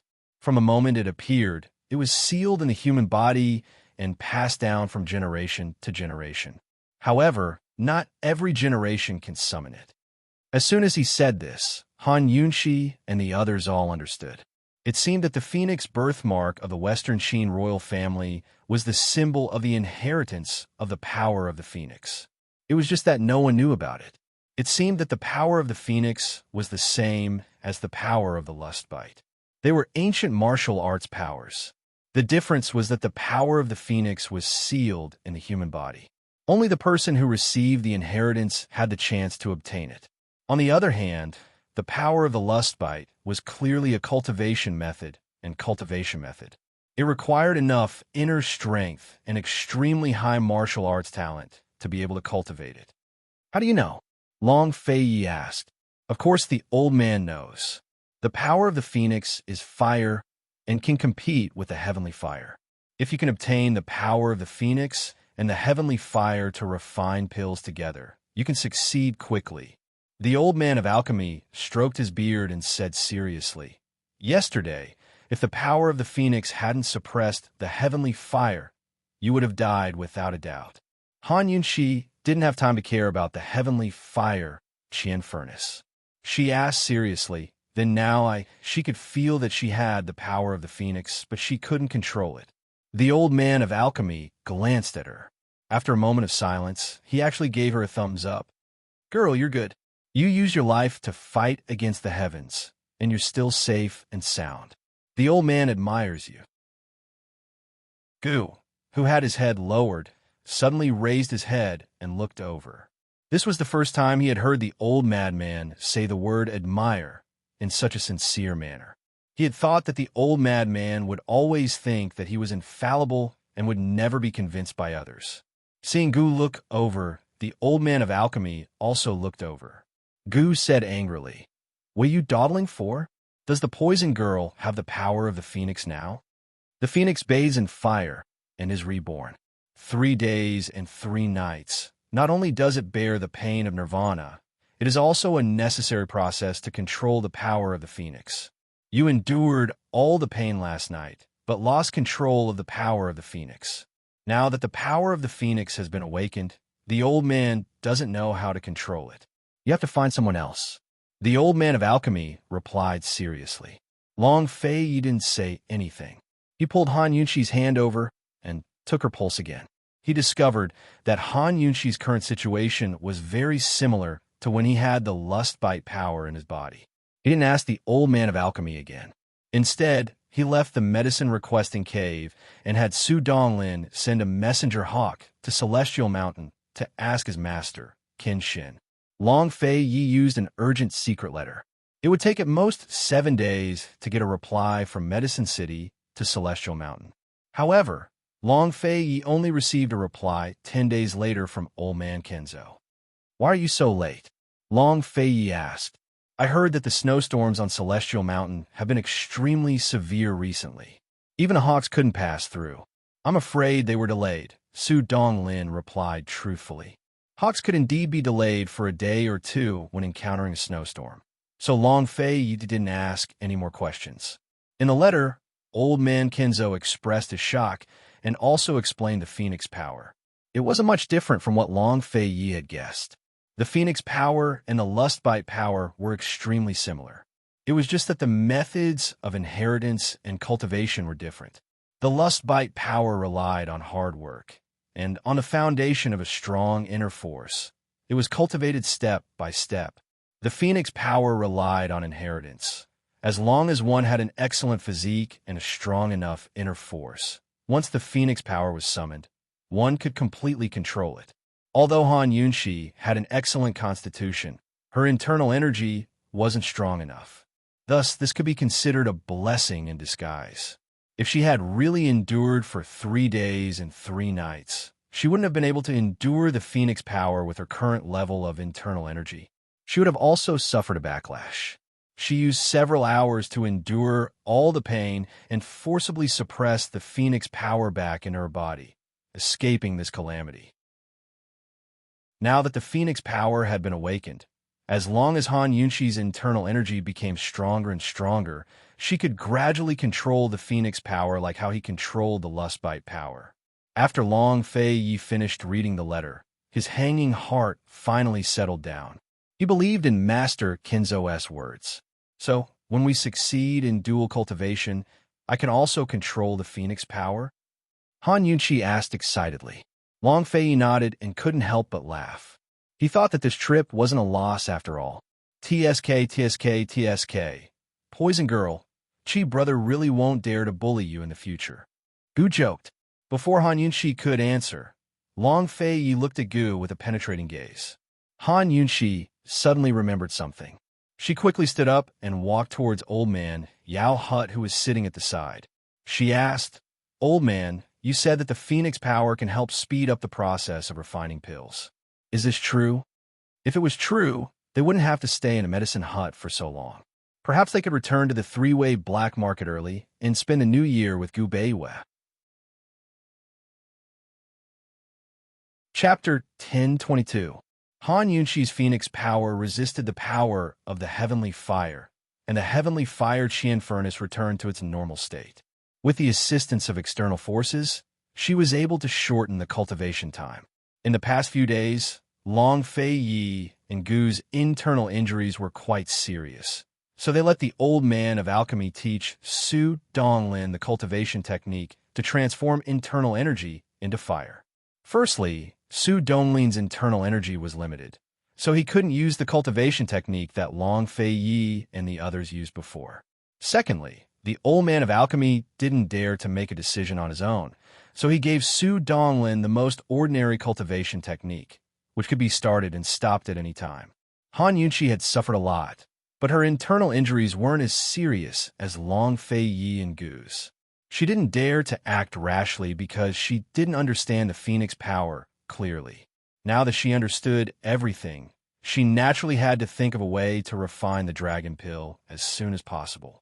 There were still many important things waiting for them to do. The old man of alchemy nodded cautiously. The Phoenix power can naturally complement the heavenly fire Qian furnace and has the effect of speeding up the process. But before he could finish his sentence, Long Fei Yi said coldly, "What are the conditions?" Who was also serious. "Old man, you better be clear, otherwise I'll bury your entire alchemy furnace with me. Not only can the Phoenix power speed up the process of refining pills, but it can also nourish my heavenly fire Qian furnace. The old man will definitely tell you everything he knows. The cultivation technique transformed from the Phoenix power doesn't have any restrictions, but it requires a lot of internal energy." The old man of alchemy looked at Han Yunqi seriously. "Girl, you're still injured and haven't mastered the Phoenix power, so you might not be able to learn that cultivation technique." The old man of alchemy finally said something sincere. Han Yunqi did not insist and asked, "What about when my internal injury recovers?" "If you have recovered from your internal injuries, you might as well give it a try," the old man of alchemy replied. Han Yunqi was relieved. After 10 days of recuperation, she had almost recovered from her internal injuries with the help of dual cultivation. She would be fully recovered in another 2 or 3 days. At that time, even if she couldn't use the power of the Phoenix, she could still use an ordinary cultivation method to turn her power into fire. With her current internal energy and Su Donglin working together, no matter what, they would be able to shorten the time needed to refine pills. "What time is it now?" Long Fei Yi asked. "Your Highness, today is the first day of November," Su Donglin hurriedly replied. "There are only 2 more months until the Chinese New Year." Gu sighed as he stood up and walked toward the alchemy furnace. "What are you doing?" Han Yunqi asked suspiciously. Long Fei Yi did not say anything, but looked at him. Unexpectedly, Gu Qishao flipped a few times and flew to the top of the pill furnace, preparing to use his martial arts. "Are you looking for death?" Han Yunqi angrily questioned. Among the 3 of them, Gu's internal injuries were the most serious. "Get down here." Long Fei Yi's cold voice was especially sharp. "I don't want to stay in this broken place to celebrate the Chinese New Year. Let's refine the dragon pill as soon as possible and leave." Gu said unhappily, "I don't want to drag an injured person back to celebrate the Chinese New Year. I still have things to do after the Chinese New Year. Get down here right now." Han Yunqi stood up. Although they only had 2 months left after deducting the time spent on the road, they only had 1.5 months left. However, no matter what, they could not let Gu continue like this. After they returned to the 3-way black market, they still had to go to Tiger's prison to save people. Other than the poison tiger beast, there would be many hidden poisonous creatures. No matter how good her poison skills were, she would not have the time to take care of everyone. Moreover, there was a pregnant woman among the people they needed to save. Gu was indispensable for the trip to Tiger's prison. Han Yunqi did not know the truth about Gu's immortality and only thought that he was fooling around. Long Fei Yi did not say anything and only gave Su Donglin a look. After exchanging a few moves with Gu was defeated and had no choice but to fly down. Gu would not die, but he would be injured. A few days ago, he was almost burned to death, but he did not learn from his mistakes. In his current situation, Su Donglin could not beat him.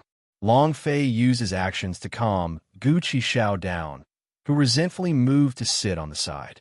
Han Yunqi couldn't help but burst into laughter at the sight. The old man of alchemy could not help but laugh. These days, he felt that Gu was more like a child.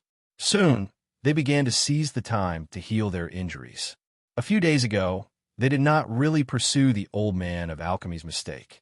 Because of this, the old man of alchemy was more willing to help them. When they were healing, the old man of alchemy went to refine pills with Su Donglin.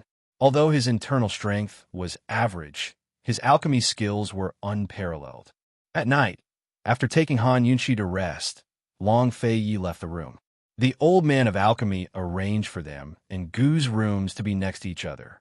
As soon as Long Fei Yi went out, he saw Gu sitting cross-legged at the door, flipping open a poison scripture. Long Fei Yi looked down at him. "What are you doing?" "Looking for the earthly fire Kuan furnace. This thing is used to refine poison pills. It must be recorded in the scripture."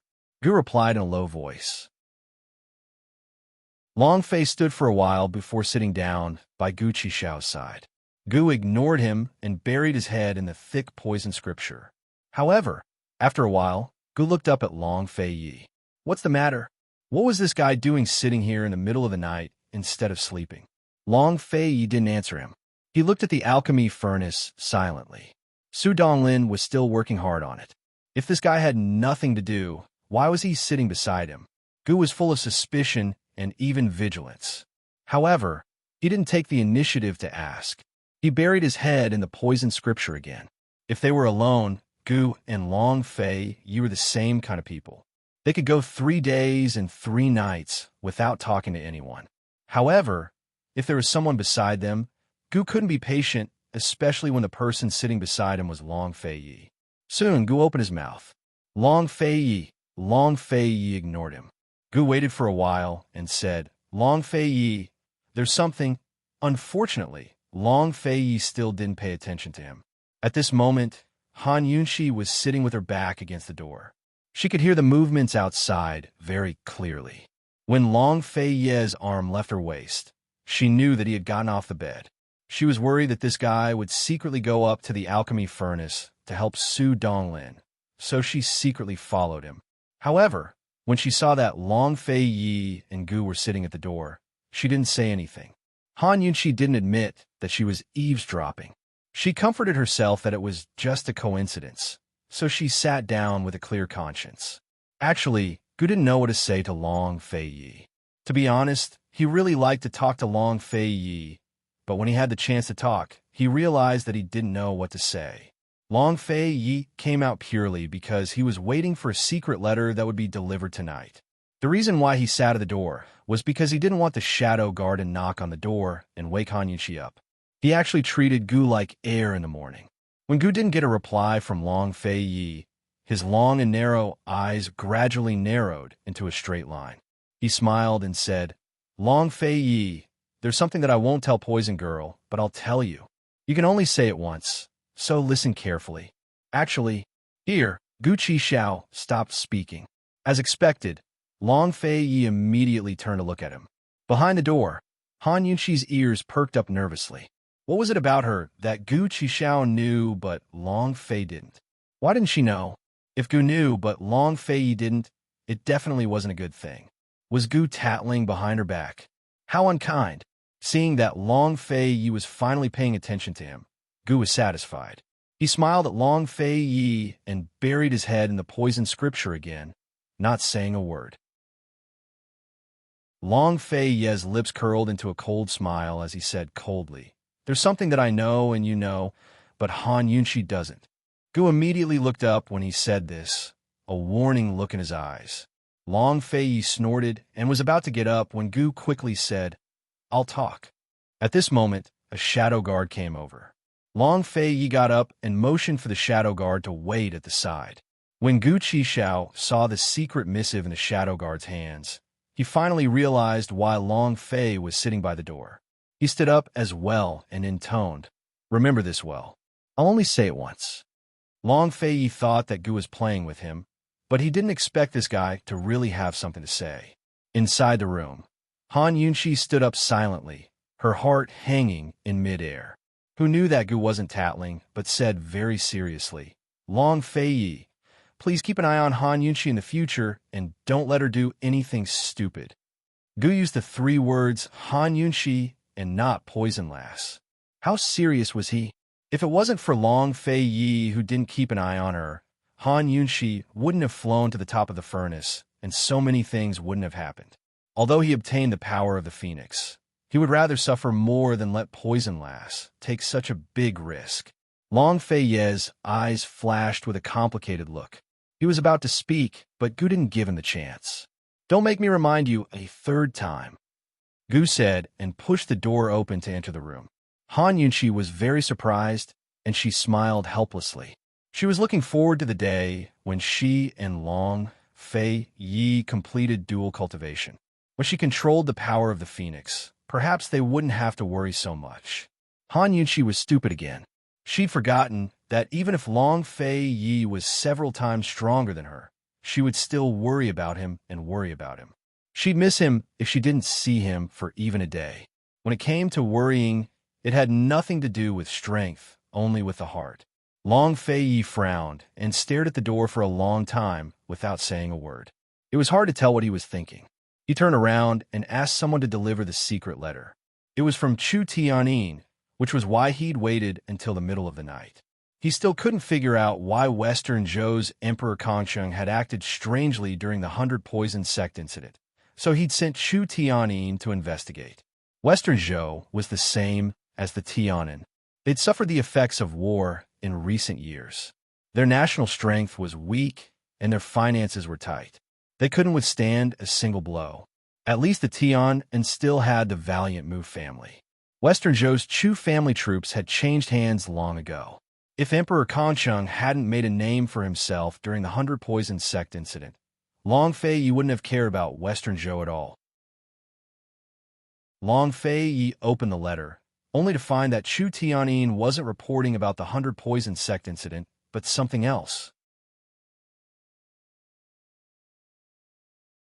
Chapter 1023. Chu Tianyin's report was none other than the disappearance of General Mu's son, Mu Qingwu, from Tianan.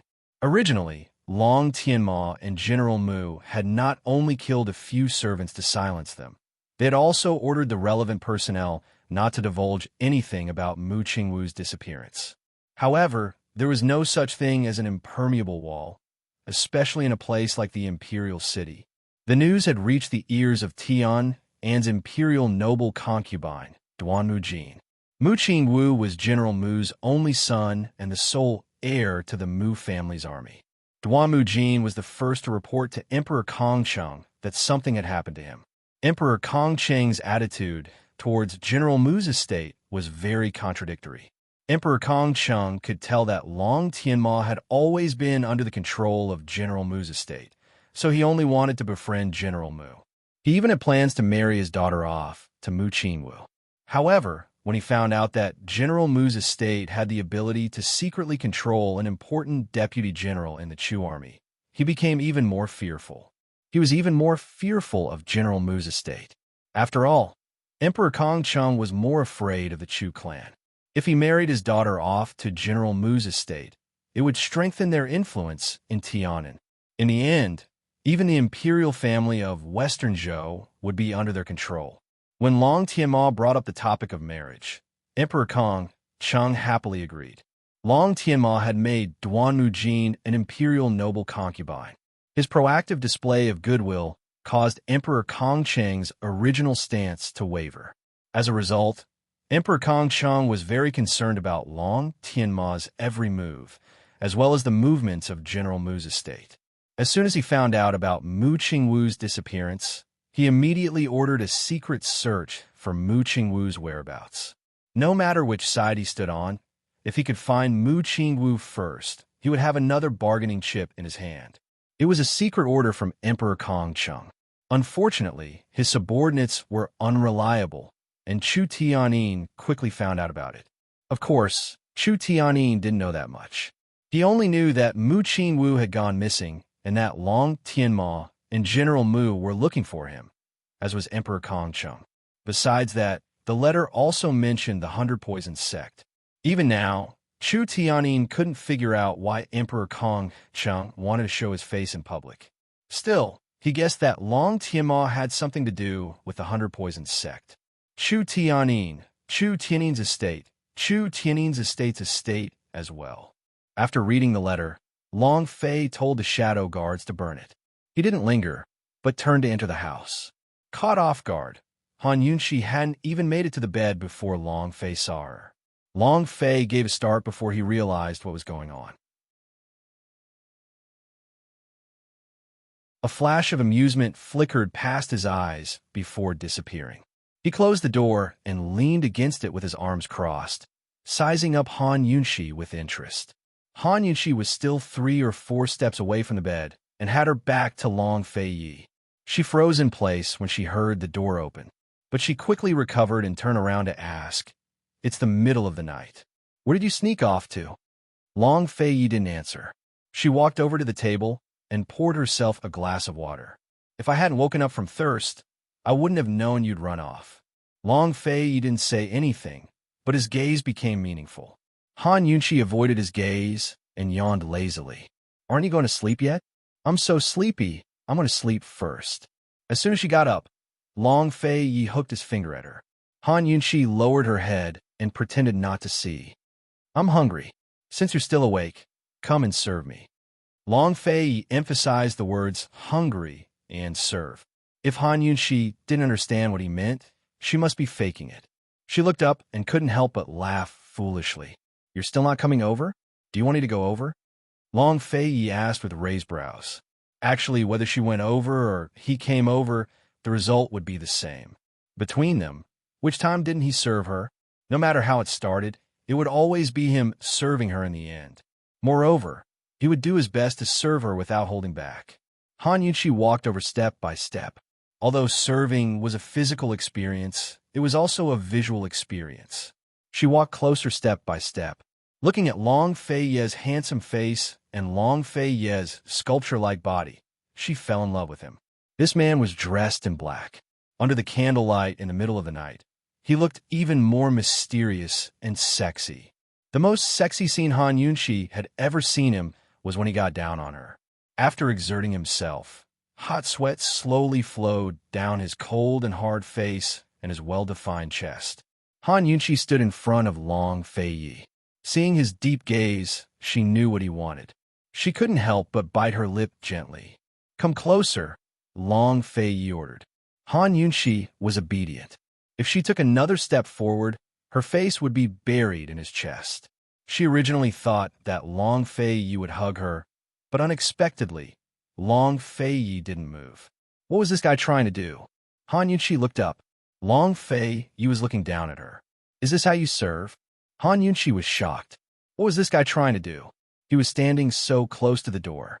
How did he want her to serve him? Wasn't this a little too? Han Yunxi's face immediately turned red. She immediately buried her head in Long Fei Ye's arms and gave him a fierce punch in protest. Don't even think about it. This guy was getting scarier. Long Fei Yi pulled her hand and placed Chu Tianing's secret letter in her hand. He laughed out loud. "Han Yunxi, why are you so agitated? I just want you to cook some supper. You're telling me not to think about it?" Han Yunxi was stunned. She looked up again. Long Fei Yi looked at her blushing little face and couldn't help but laugh loudly. He hadn't laughed so heartily in a long time. Only the woman beside him knew how good a man could be. Only the man beside her knew how stupid a woman could be. These words couldn't be more appropriate to describe Long Fei Yi and Han Yunxi. Who in the world could see the aloof and indifferent Long Fei Yi laughing so heartily? And who could see the magnificent Han Yunxi being so stupid? Long Fei Yi lifted Han Yunxi's chin and said with a smile, "Han Yunxi, I don't mind you being a little more stupid."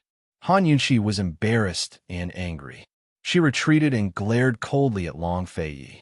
Urgent letter. When Long Fei Yi said this, she finally noticed the secret letter in her hand. It was indeed an urgent letter from Western Zhou. Han Yunxi became serious. She hurriedly opened the letter and was shocked when she saw the contents. So, Mu Qingwu has been kidnapped. Before Mu Qingwu had sought refuge with Long Tianma, and the Mu family had married Mu Luyue to Long Tianma, Han Yunxi had an extremely good impression of him. His impression of him was second only to that of Gu Beiyue. However, during the famine, Mu Qingwu had sought refuge with Long Tianma and the imperial uncle's estate for the sake of Mu Liyue's marriage. Han Yunqi no longer saw him as a friend. It's been more than 10 days, but the kidnappers still haven't shown up. This is strange, Long Fei Yi said indifferently. Jun Yixie. The first suspect Han Yunqi thought of was Jun Yixie. Back then, Jun Yixie had planted many spies in Tianing country. Perhaps he had spies in Tian and as well. However, she quickly rejected the idea. Tian and Western Zhou were of little value on the chessboard that was Cloud Realm continent. They were tasteless, but it would be a pity to throw them away. Whether they were enemies or allies, they wouldn't have much of an impact on the current situation. If he hadn't been kidnapped for official business, could it have been a private matter? Long Fei Yi didn't care much about Mu Qingwu. He had spent time with Han Yunqi in the middle of the night to discuss this urgent letter, because there was a problem worth paying attention to. What is Emperor Kongqing worried about this time? He asked. Duan Mujin isn't marrying Long Tianma anymore, so the Empress and the imperial noble concubine are fighting for the throne. Han Yunqi didn't care much about this matter. In the end, Han Yunqi was less sensitive to such matters than Long Fei. Long Fei Yi said seriously, Emperor Kongqing may be old, but he's not blind. He must be afraid of something, or he wouldn't have gotten involved in this mess. Long Fei Yi didn't know the truth, nor did he know about Emperor Kongqing's worries about the Mu family's power, but his guess was completely correct. Western Zhou and Tian didn't share a border and were both equally weak. In truth, their current cooperation didn't have much to do with each other. Judging from the current situation, neither Long Tianma nor General Mu's seizure of power would have much of an impact on Emperor Kongqing. Emperor Kongqing could simply wait and see how things would unfold. Only if Emperor Kongqing was threatened by Long Tianma or General Mu's forces would he lose his cool and interfere with Mu Qingwu's disappearance. Han Yunqi immediately understood after Long Fei Yi's explanation. She asked doubtfully, how can Long Tianma and General Mu's forces threaten Emperor Kongqing? The two countries were separated by the powerful south-central regions and Tianing. Could Long Tianma and General Mu's forces threaten Emperor Kongqing's military or political affairs? That wasn't realistic. Chu Tianyin should be the one who could threaten Emperor Kongqing the most. He was already part of Long Fei Yi's forces, so Emperor Kongqing should be afraid of Long Fei Yi instead, unless Long Tianma's forces had infiltrated the Chu clan's forces. But if that was the case, then Chu Tianyin should have discovered them long ago. The Chu clan troops were perfectly fine and had already made all the necessary preparations to cooperate with Long Fei Yi to personally lead an expedition to the north in the coming spring. Han Yunqi couldn't figure it out, no matter how hard she racked her brains. Long Fei Yi couldn't figure it out either, but he took the matter to heart.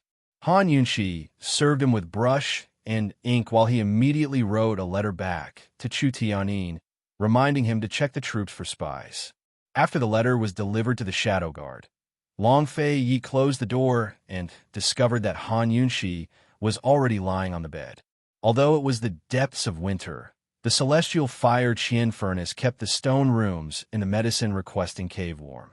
Han Yunqi was covered in a thin silk quilt as she leaned against the pillow and looked at him lazily. It was too late. She really was sleepy.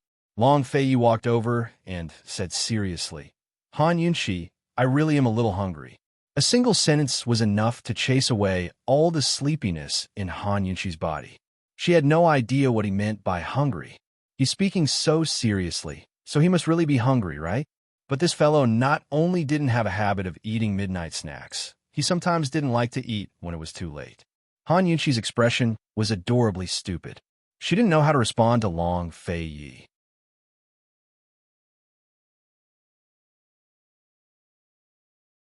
However, he was still lying on top of Han Yunqi domineeringly, not allowed her to move. Just like that, Long Fei Yi and the others secretly stayed in the medicine-requesting cave. The three of them worked hard to heal their injuries. In a few days, Han Yunqi's internal injuries were all healed. She tried to use the Phoenix power and found that she could actually use a part of it. Thus, She turned the phoenix power into fire to assist the celestial fire Qian furnace in refining pills. Seeing that the celestial fire Qian furnace was being nourished by the phoenix power, Old Man of Alchemy beamed with joy. He promised Han Yunxi and the others that as long as Han Yunxi cultivated for no less than 10 hours every day, the dragon pill would definitely be refined within 5 days. 10 hours, that was tiring work. Long Fei Yi and Gu didn't agree, but Han Yunxi still managed to convince them. After all, their time was really tight. While Han Yunxi worked hard at refining pills, Long Fei Yi kept an eye on Cloud Realm Continent's movements. Gu flipped through the 2 ancient poison manuals he carried with him while arranging for people to search for the earthly fire Qian furnace. By now, half of Cloud Realm Continent was covered in snow. The entire celestial mountain range and its many peaks were all covered in white. Even some of the buildings on the sides of the mountains couldn't be seen. The enormous Evil Sword School was covered in snow as well. Unlike Tianshan Kenzo, the Evil Sword School had a unique mountain path that allowed one to freely climb up and down the mountain no matter how thick the snow. Bai Yanqing had more or less recovered from his internal injuries. Currently, he was standing in the wind and snow, looking towards the south. The black-veiled woman brought over a hand warmer and handed it to him. She didn't treat Bai Yanqing with the same reverence as the people of the Evil Sword School. Any news from Tian-En and Western Zhou? Bai Yanqing asked. Long Tianma lost Mu Qinwu and ignored the Duanmu Jin for over 10 days. General Mu hasn't been to the training grounds for the past 10 days as well. Old Bai, your foresight is godly. This junior admires you. The black-veiled woman smiled. Bai Yanqing was unmoved by her flattery and asked, what about Emperor Kong Cheng? Shouldn't you be more concerned about the Chu clan troops? Without the Mu family troops, Long Tianma is just a good-for-nothing. Without the Chu clan troops. The black-veiled woman hesitated for a moment, but in the end, she didn't mention Emperor Kong Cheng. She only said, he's also a good-for-nothing. So Long Tianma hasn't discovered the poison in the Duanmu Jin's body? Bai Yanqing asked. The poison in the Duanmu Jin's body wasn't from Mu Luiwei, but from the Duanmu Jin's dowry maid, Huan was one of the black-veiled woman's people. The spices Huan took out are still with the poison doctor. You can rest assured about this matter. Although the black-veiled woman's face was covered in a black veil and looked very low-key, her eyes were not at all low-key. They were full of viciousness and malice. She added, I know what Mu Yoyue's most lethal weapon is. Excellent, the Mu family. Haha, I'll leave the old man to you. Bai Yanqing stood up and said seriously, Girl, the success or failure of your life depends on this one move. You must stay calm. As he spoke, he patted the black-veiled woman's shoulder and turned to leave. Bai Lao, are you going to Northernly? The black-veiled woman hurriedly chased after him. If Bai Yanqing went to Northernly, there would be a good show to watch in the chaotic civil war there. Bai Yanqing didn't answer. He just waved his hand, telling her not to send him off. The black-veiled woman hurriedly asked, Bai Lao, when will you come back? The top of Tianshan Mountain. Before she could finish her sentence, Bai Yanqing's gray figure disappeared into the boundless snow. The snow was getting heavier and heavier. The black-veiled woman had no choice but to go indoors. She looked out the window and looked at the top of Tianshan Mountain in the distance, muttering to herself, I'll definitely make you regret this. The Tianshan Mountain range was not far from Northernly. Unless there was a big snowstorm blocking the road, it would only take more than 10 days to reach there. After Bai Yanqing left the Evil Sword School, would he go to Northernly? On this day, Jun Yixie's army was blocked by heavy snow and had to camp in a village. Wherever Jun Yixie's army went, they plundered everything, but if there was resistance, they would kill without mercy. Ning Chung silently looked at the deserted village, and the killing intent in his eyes became stronger. Jun Yixie occupied a spacious courtyard in the middle of the village and had the soldiers clean it up. After lighting up the stove, he invited Ning Chung inside to move in with him. Looking at this snow, it won't stop for 2 or 3 days. Master Ning, please stay here. Jun Yixie said politely. Ning Chung was silent all the way.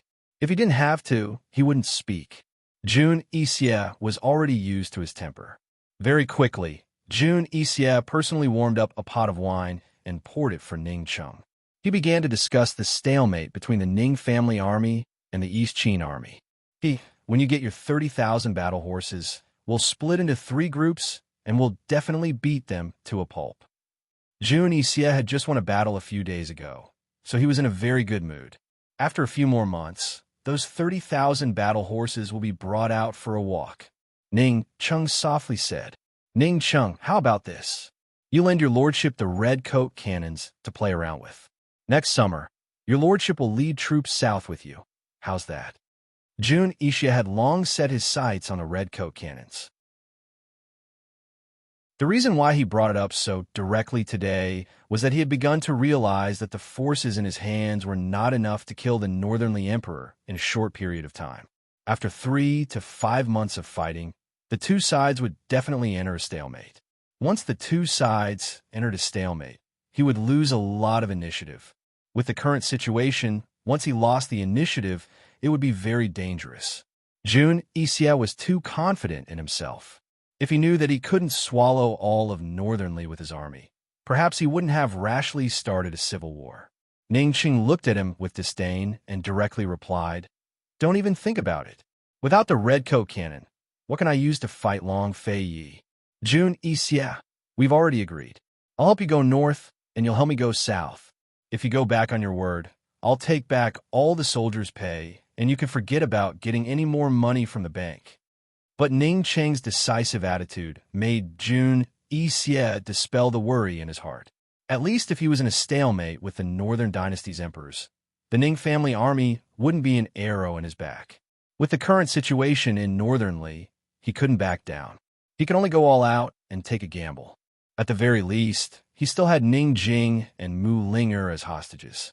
He could threaten the Tang sect and Han Yunxi, so he still had a way out. Ning Cheng was dealing with Jun Ixia. Over at Tiger's Den, by Yu Qiao, Ning Jing and Mu Linger were working together to deal with the guards. Recently, Jun Ixia had been keeping a close eye on Tiger's Den.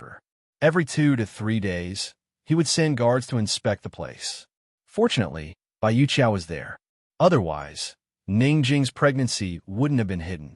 On this day, a group of guards had just finished inspecting the courtyard. Ning Jing didn't dare to go out again. Mu Linger and Bai Yuqiao stood at the door and heaved a sigh of relief. Mu Linger, they will go to Su Xiaoyu's place later. I have to go there immediately.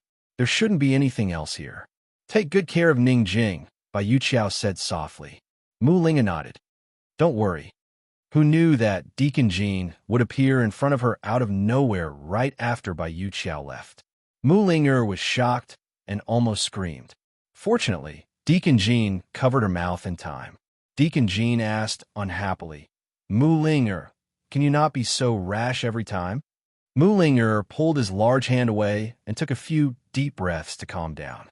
She asked cautiously, What are you doing here?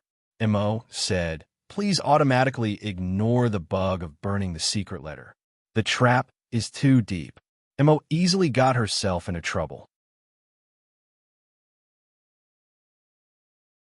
Chapter 1025. Ever since the incident last time, Deacon Jean and Mu Ling had not seen each other again.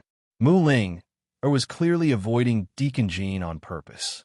She did not expect that this guy would actually come to the backyard. What was he doing here? Faced with Mu Ling's questioning, Deacon Jean did not say a word. He just stared at her with a cold gaze. The two of them were very close to each other. Mu Ling could completely feel how cold Deacon Jin's gaze was. She could clearly be self-confident, but she did not know why. But when Deacon Jean stared at her, she suddenly felt guilty, as if she had done something bad. Mu Ling could not help but think of Chi Brother. Chi Brother could also be very fierce, even cruel. But no matter how fierce and cruel Chi Brother was, she had never been afraid. She continued to pester him and let Chi Brother chase her away. Why? Why was she afraid of Deacon Jean? What was there to be afraid of? She, Mu Ling had always been open and above board. Even if she did something bad, she would do it openly. She would bear the consequences of her own actions. She had never done anything wrong. Thinking of this, Mu Ling mustered up the courage to return a provocative gaze to Deacon Jean. However, Deacon Jean ignored her. Whether she was self-confident or guilty, it seemed to have nothing to do with Deacon Jean. Deacon Jean just stared at her and refused to let go. Mu Ling originally did not want to talk nonsense with Deacon Jean, but she had no choice but to admit defeat. She suddenly pushed Deacon Jean and retreated to the side. She said, "Spit it out. Let me ask you something." Deacon Jean finally spoke. "Speak." The talkative Mu Ling became a woman of few words. She hesitated for a while before continuing, "If I can take you with me, would you be willing to come with me?" Mu Ling was stunned. Although she had always wanted to ignore it, Deacon Jin's words made her unable to ignore what he had said a few days ago. That night, he had scolded her fiercely. He had said, "Mu Ling, you don't even cherish yourself. How am I supposed to cherish you?" Perhaps Mu Ling was very stupid in other matters, but when it came to matters of the heart, she was very clear in her heart. She had liked Chi Brother for so many years. Even if she was not completely in love with him, she was still deeply hurt. Mu Ling felt something, but she didn't want to think too much about it. Now that Deacon Jean had said such a thing, it gave her a chance. She might as well make her attitude clear. She replied angrily, "Jean, this can't be established. Now, you and no one can leave. If you must make this assumption, I can tell you clearly that I won't. I will only go with one person in my life, and his name is Gu." After Mu Ling finished speaking, she raised her eyebrows and looked at Deacon Jean provocatively and disdainfully. Looking down on a person's feelings was the most ruthless and effective way to reject someone. Mu Ling was prepared for Deacon Jean to flip out, but Deacon Jean did not. He continued to look at her coldly. He didn't speak for a long time. She didn't know what he was thinking. Mu Ling realized that Deacon Jean was the third man after Long Fei Yi and Ning Cheng that she couldn't figure out. As for Chi Brother, as long as Chi Brother had a thought, she would know what he wanted to do. She didn't need to guess at all. After waiting for a while, Deacon Jean didn't speak. Mu Ling didn't want to waste time with him. Anyway, she had already said what she wanted to say. She turned to leave, but Deacon Jean said coldly, "Mu Ling, you don't have the right to refuse. You only have the right to choose. Either you pay me back what you owe me, or you leave with me." Mu Ling stopped abruptly. How could she forget about this matter? She still owed him a debt. That unexpected night, they had agreed that she would accompany him for the night, and he would help her keep Ning Jing's pregnancy a secret. Mu Ling turned back to look at Deacon Jean angrily. "Shameless hooligan. You can't go back on your word." Deacon Jin's tense face seemed to relax a little. He leaned against a pillar at the side and crossed his arms over his chest. "You can't force a melon to be sweet. Don't you know that?" Mu Ling asked seriously. "Haha, it's fine as long as there's something to eat. I've never been picky when it comes to women." Deacon Jean sneered. "If you're not picky, how can you cherish me?" Mu Ling was still very serious. "Jean Z, I really don't like you. I beg you, let me go this once." Deacon Jin's expression suddenly froze on his face, but his gaze quickly turned cold again. He stood up, grabbed Mu Linger's arm, and pulled her close. Before Mu Linger could struggle, she was in his arms. Cold, he said, "Mu Linger, I'm officially informing you now that I won't cherish you anymore." With that, he pushed her against the wall and tied her between his arms. "Cold," he asked, "I'll ask you one last time. Do you choose to come with me or pay your debt?" Mu Linger said angrily, "You don't cherish me, and you want me to go with you? Where do you think I'm taking you? Let me tell you, I can't count on Ning Cheng. You're my slave contract. With you in my hands, I'm not afraid that Han Yunshi won't return my slave contract." Deacon Jean said coldly. Mu Linger only smiled coldly. "Do you think we can leave? Jean Z, we might all die here. I just want you to answer me. Are you willing to come with me?" Deacon Jean didn't have the patience to discuss whether they could leave or not with her. "Willing? Do I look like I'm willing right now?" Mu Linger just had to pick his words. Manager Jean let out a sigh of relief. He didn't even know why he had said the word willing. "Are you coming or not?" Deacon Jean asked bluntly. "I'm not willing." Mu Linger replied through gritted teeth. Deacon Jin's eyes, which were hidden under his fine bangs, burned with a raging fire. He leaned closer and kissed Mu Linger's lips. Mu Linger was scared out of her wits. She bit him hard, and the taste of blood quickly spread between their lips and teeth. Deacon Jin had no choice but to let go. He held the back of Mu Linger's head with one hand and strangled her neck with the other, warning her not to move. Mu Linger really didn't dare to move. She could feel the murderous aura from this man. At this moment, he was like one of the wild beasts around Tiger's den and could bite her to death at any time. Deacon Jin didn't look at Mu Linger. Instead, he suddenly buried his head in her shoulder and said word by word, "Mu Linger, you don't have to make a choice. I can also go and tell Ning Chung right now that Ning Jing is pregnant. The patrolling guards should still be in Su Xiaoyu's courtyard." Mu Linger was already scared out of her wits. When she heard these words, she was so shocked that she almost collapsed. She didn't dare to gamble with Deacon Jin anymore, so she quickly agreed. "I'll go with you. I'm willing to go with you, all right?" She also didn't know why Deacon Jin would ask such a question. He asked it as if he could take her away at any time. Seeing Deacon Jin slowly let go of his hands, Mu Linger secretly sighed in relief. She asked tentatively, "When are you going to take me away?" Deacon Jin didn't answer her. Instead, he said coldly, "Remember your promise today." After he finished speaking, he left without looking back. Mu Linger hastily wiped away the blood on her lips, but for some reason, the scent of blood reminded her of the other scent she'd felt on that night. Mu Linger fiercely shook her head, secretly scolding herself for being shameless. What was she thinking about that for? She couldn't figure out what Deacon Jin was trying to do. He didn't look like he was playing with her just now. Could it be that he just wanted a promise from her? When they were rescued in the future, he wanted her to fulfill her promise and go with him. Where'd she go with him? He didn't want the indenture contract anymore? "You're crazy," Mu Linger fiercely scolded. When she heard the sound of the door opening not far away, Mu Linger finally regained her senses. She remembered the blood at the corner of her mouth and hurriedly wiped it clean. Fortunately, it wasn't Ning Jing who came out.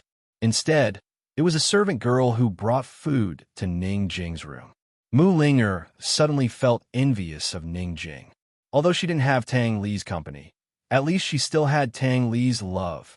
She couldn't help but secretly think, if Chi brother knew that Deacon Jin bullied her, would he seek revenge for her?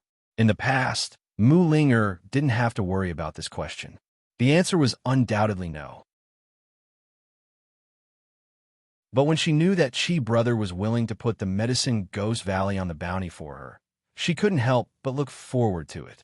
She couldn't help but hope. In the end, she silently made a decision in her heart. When spring came and Chi brother came to rescue them, she must complain.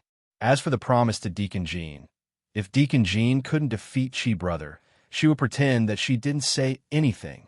Mu Linger comforted herself in this way, and her chaotic heart finally calmed down.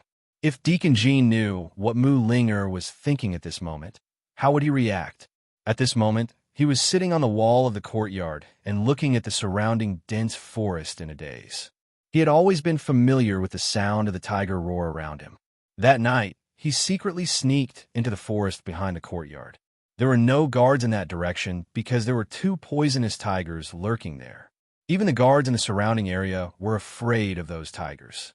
The guards naturally felt relieved when there were tigers guarding the place. He didn't know why he walked over there, but he felt that there was a mysterious force attracting him. When he met the 2 poisonous tigers in the forest, the 2 tigers didn't attack him. Instead, they stood far away and looked at him. He felt that the tiger roar sounded familiar, and when he saw the tigers, the sense of familiarity became even stronger. Since that night, he had secretly sneaked into the forest several times.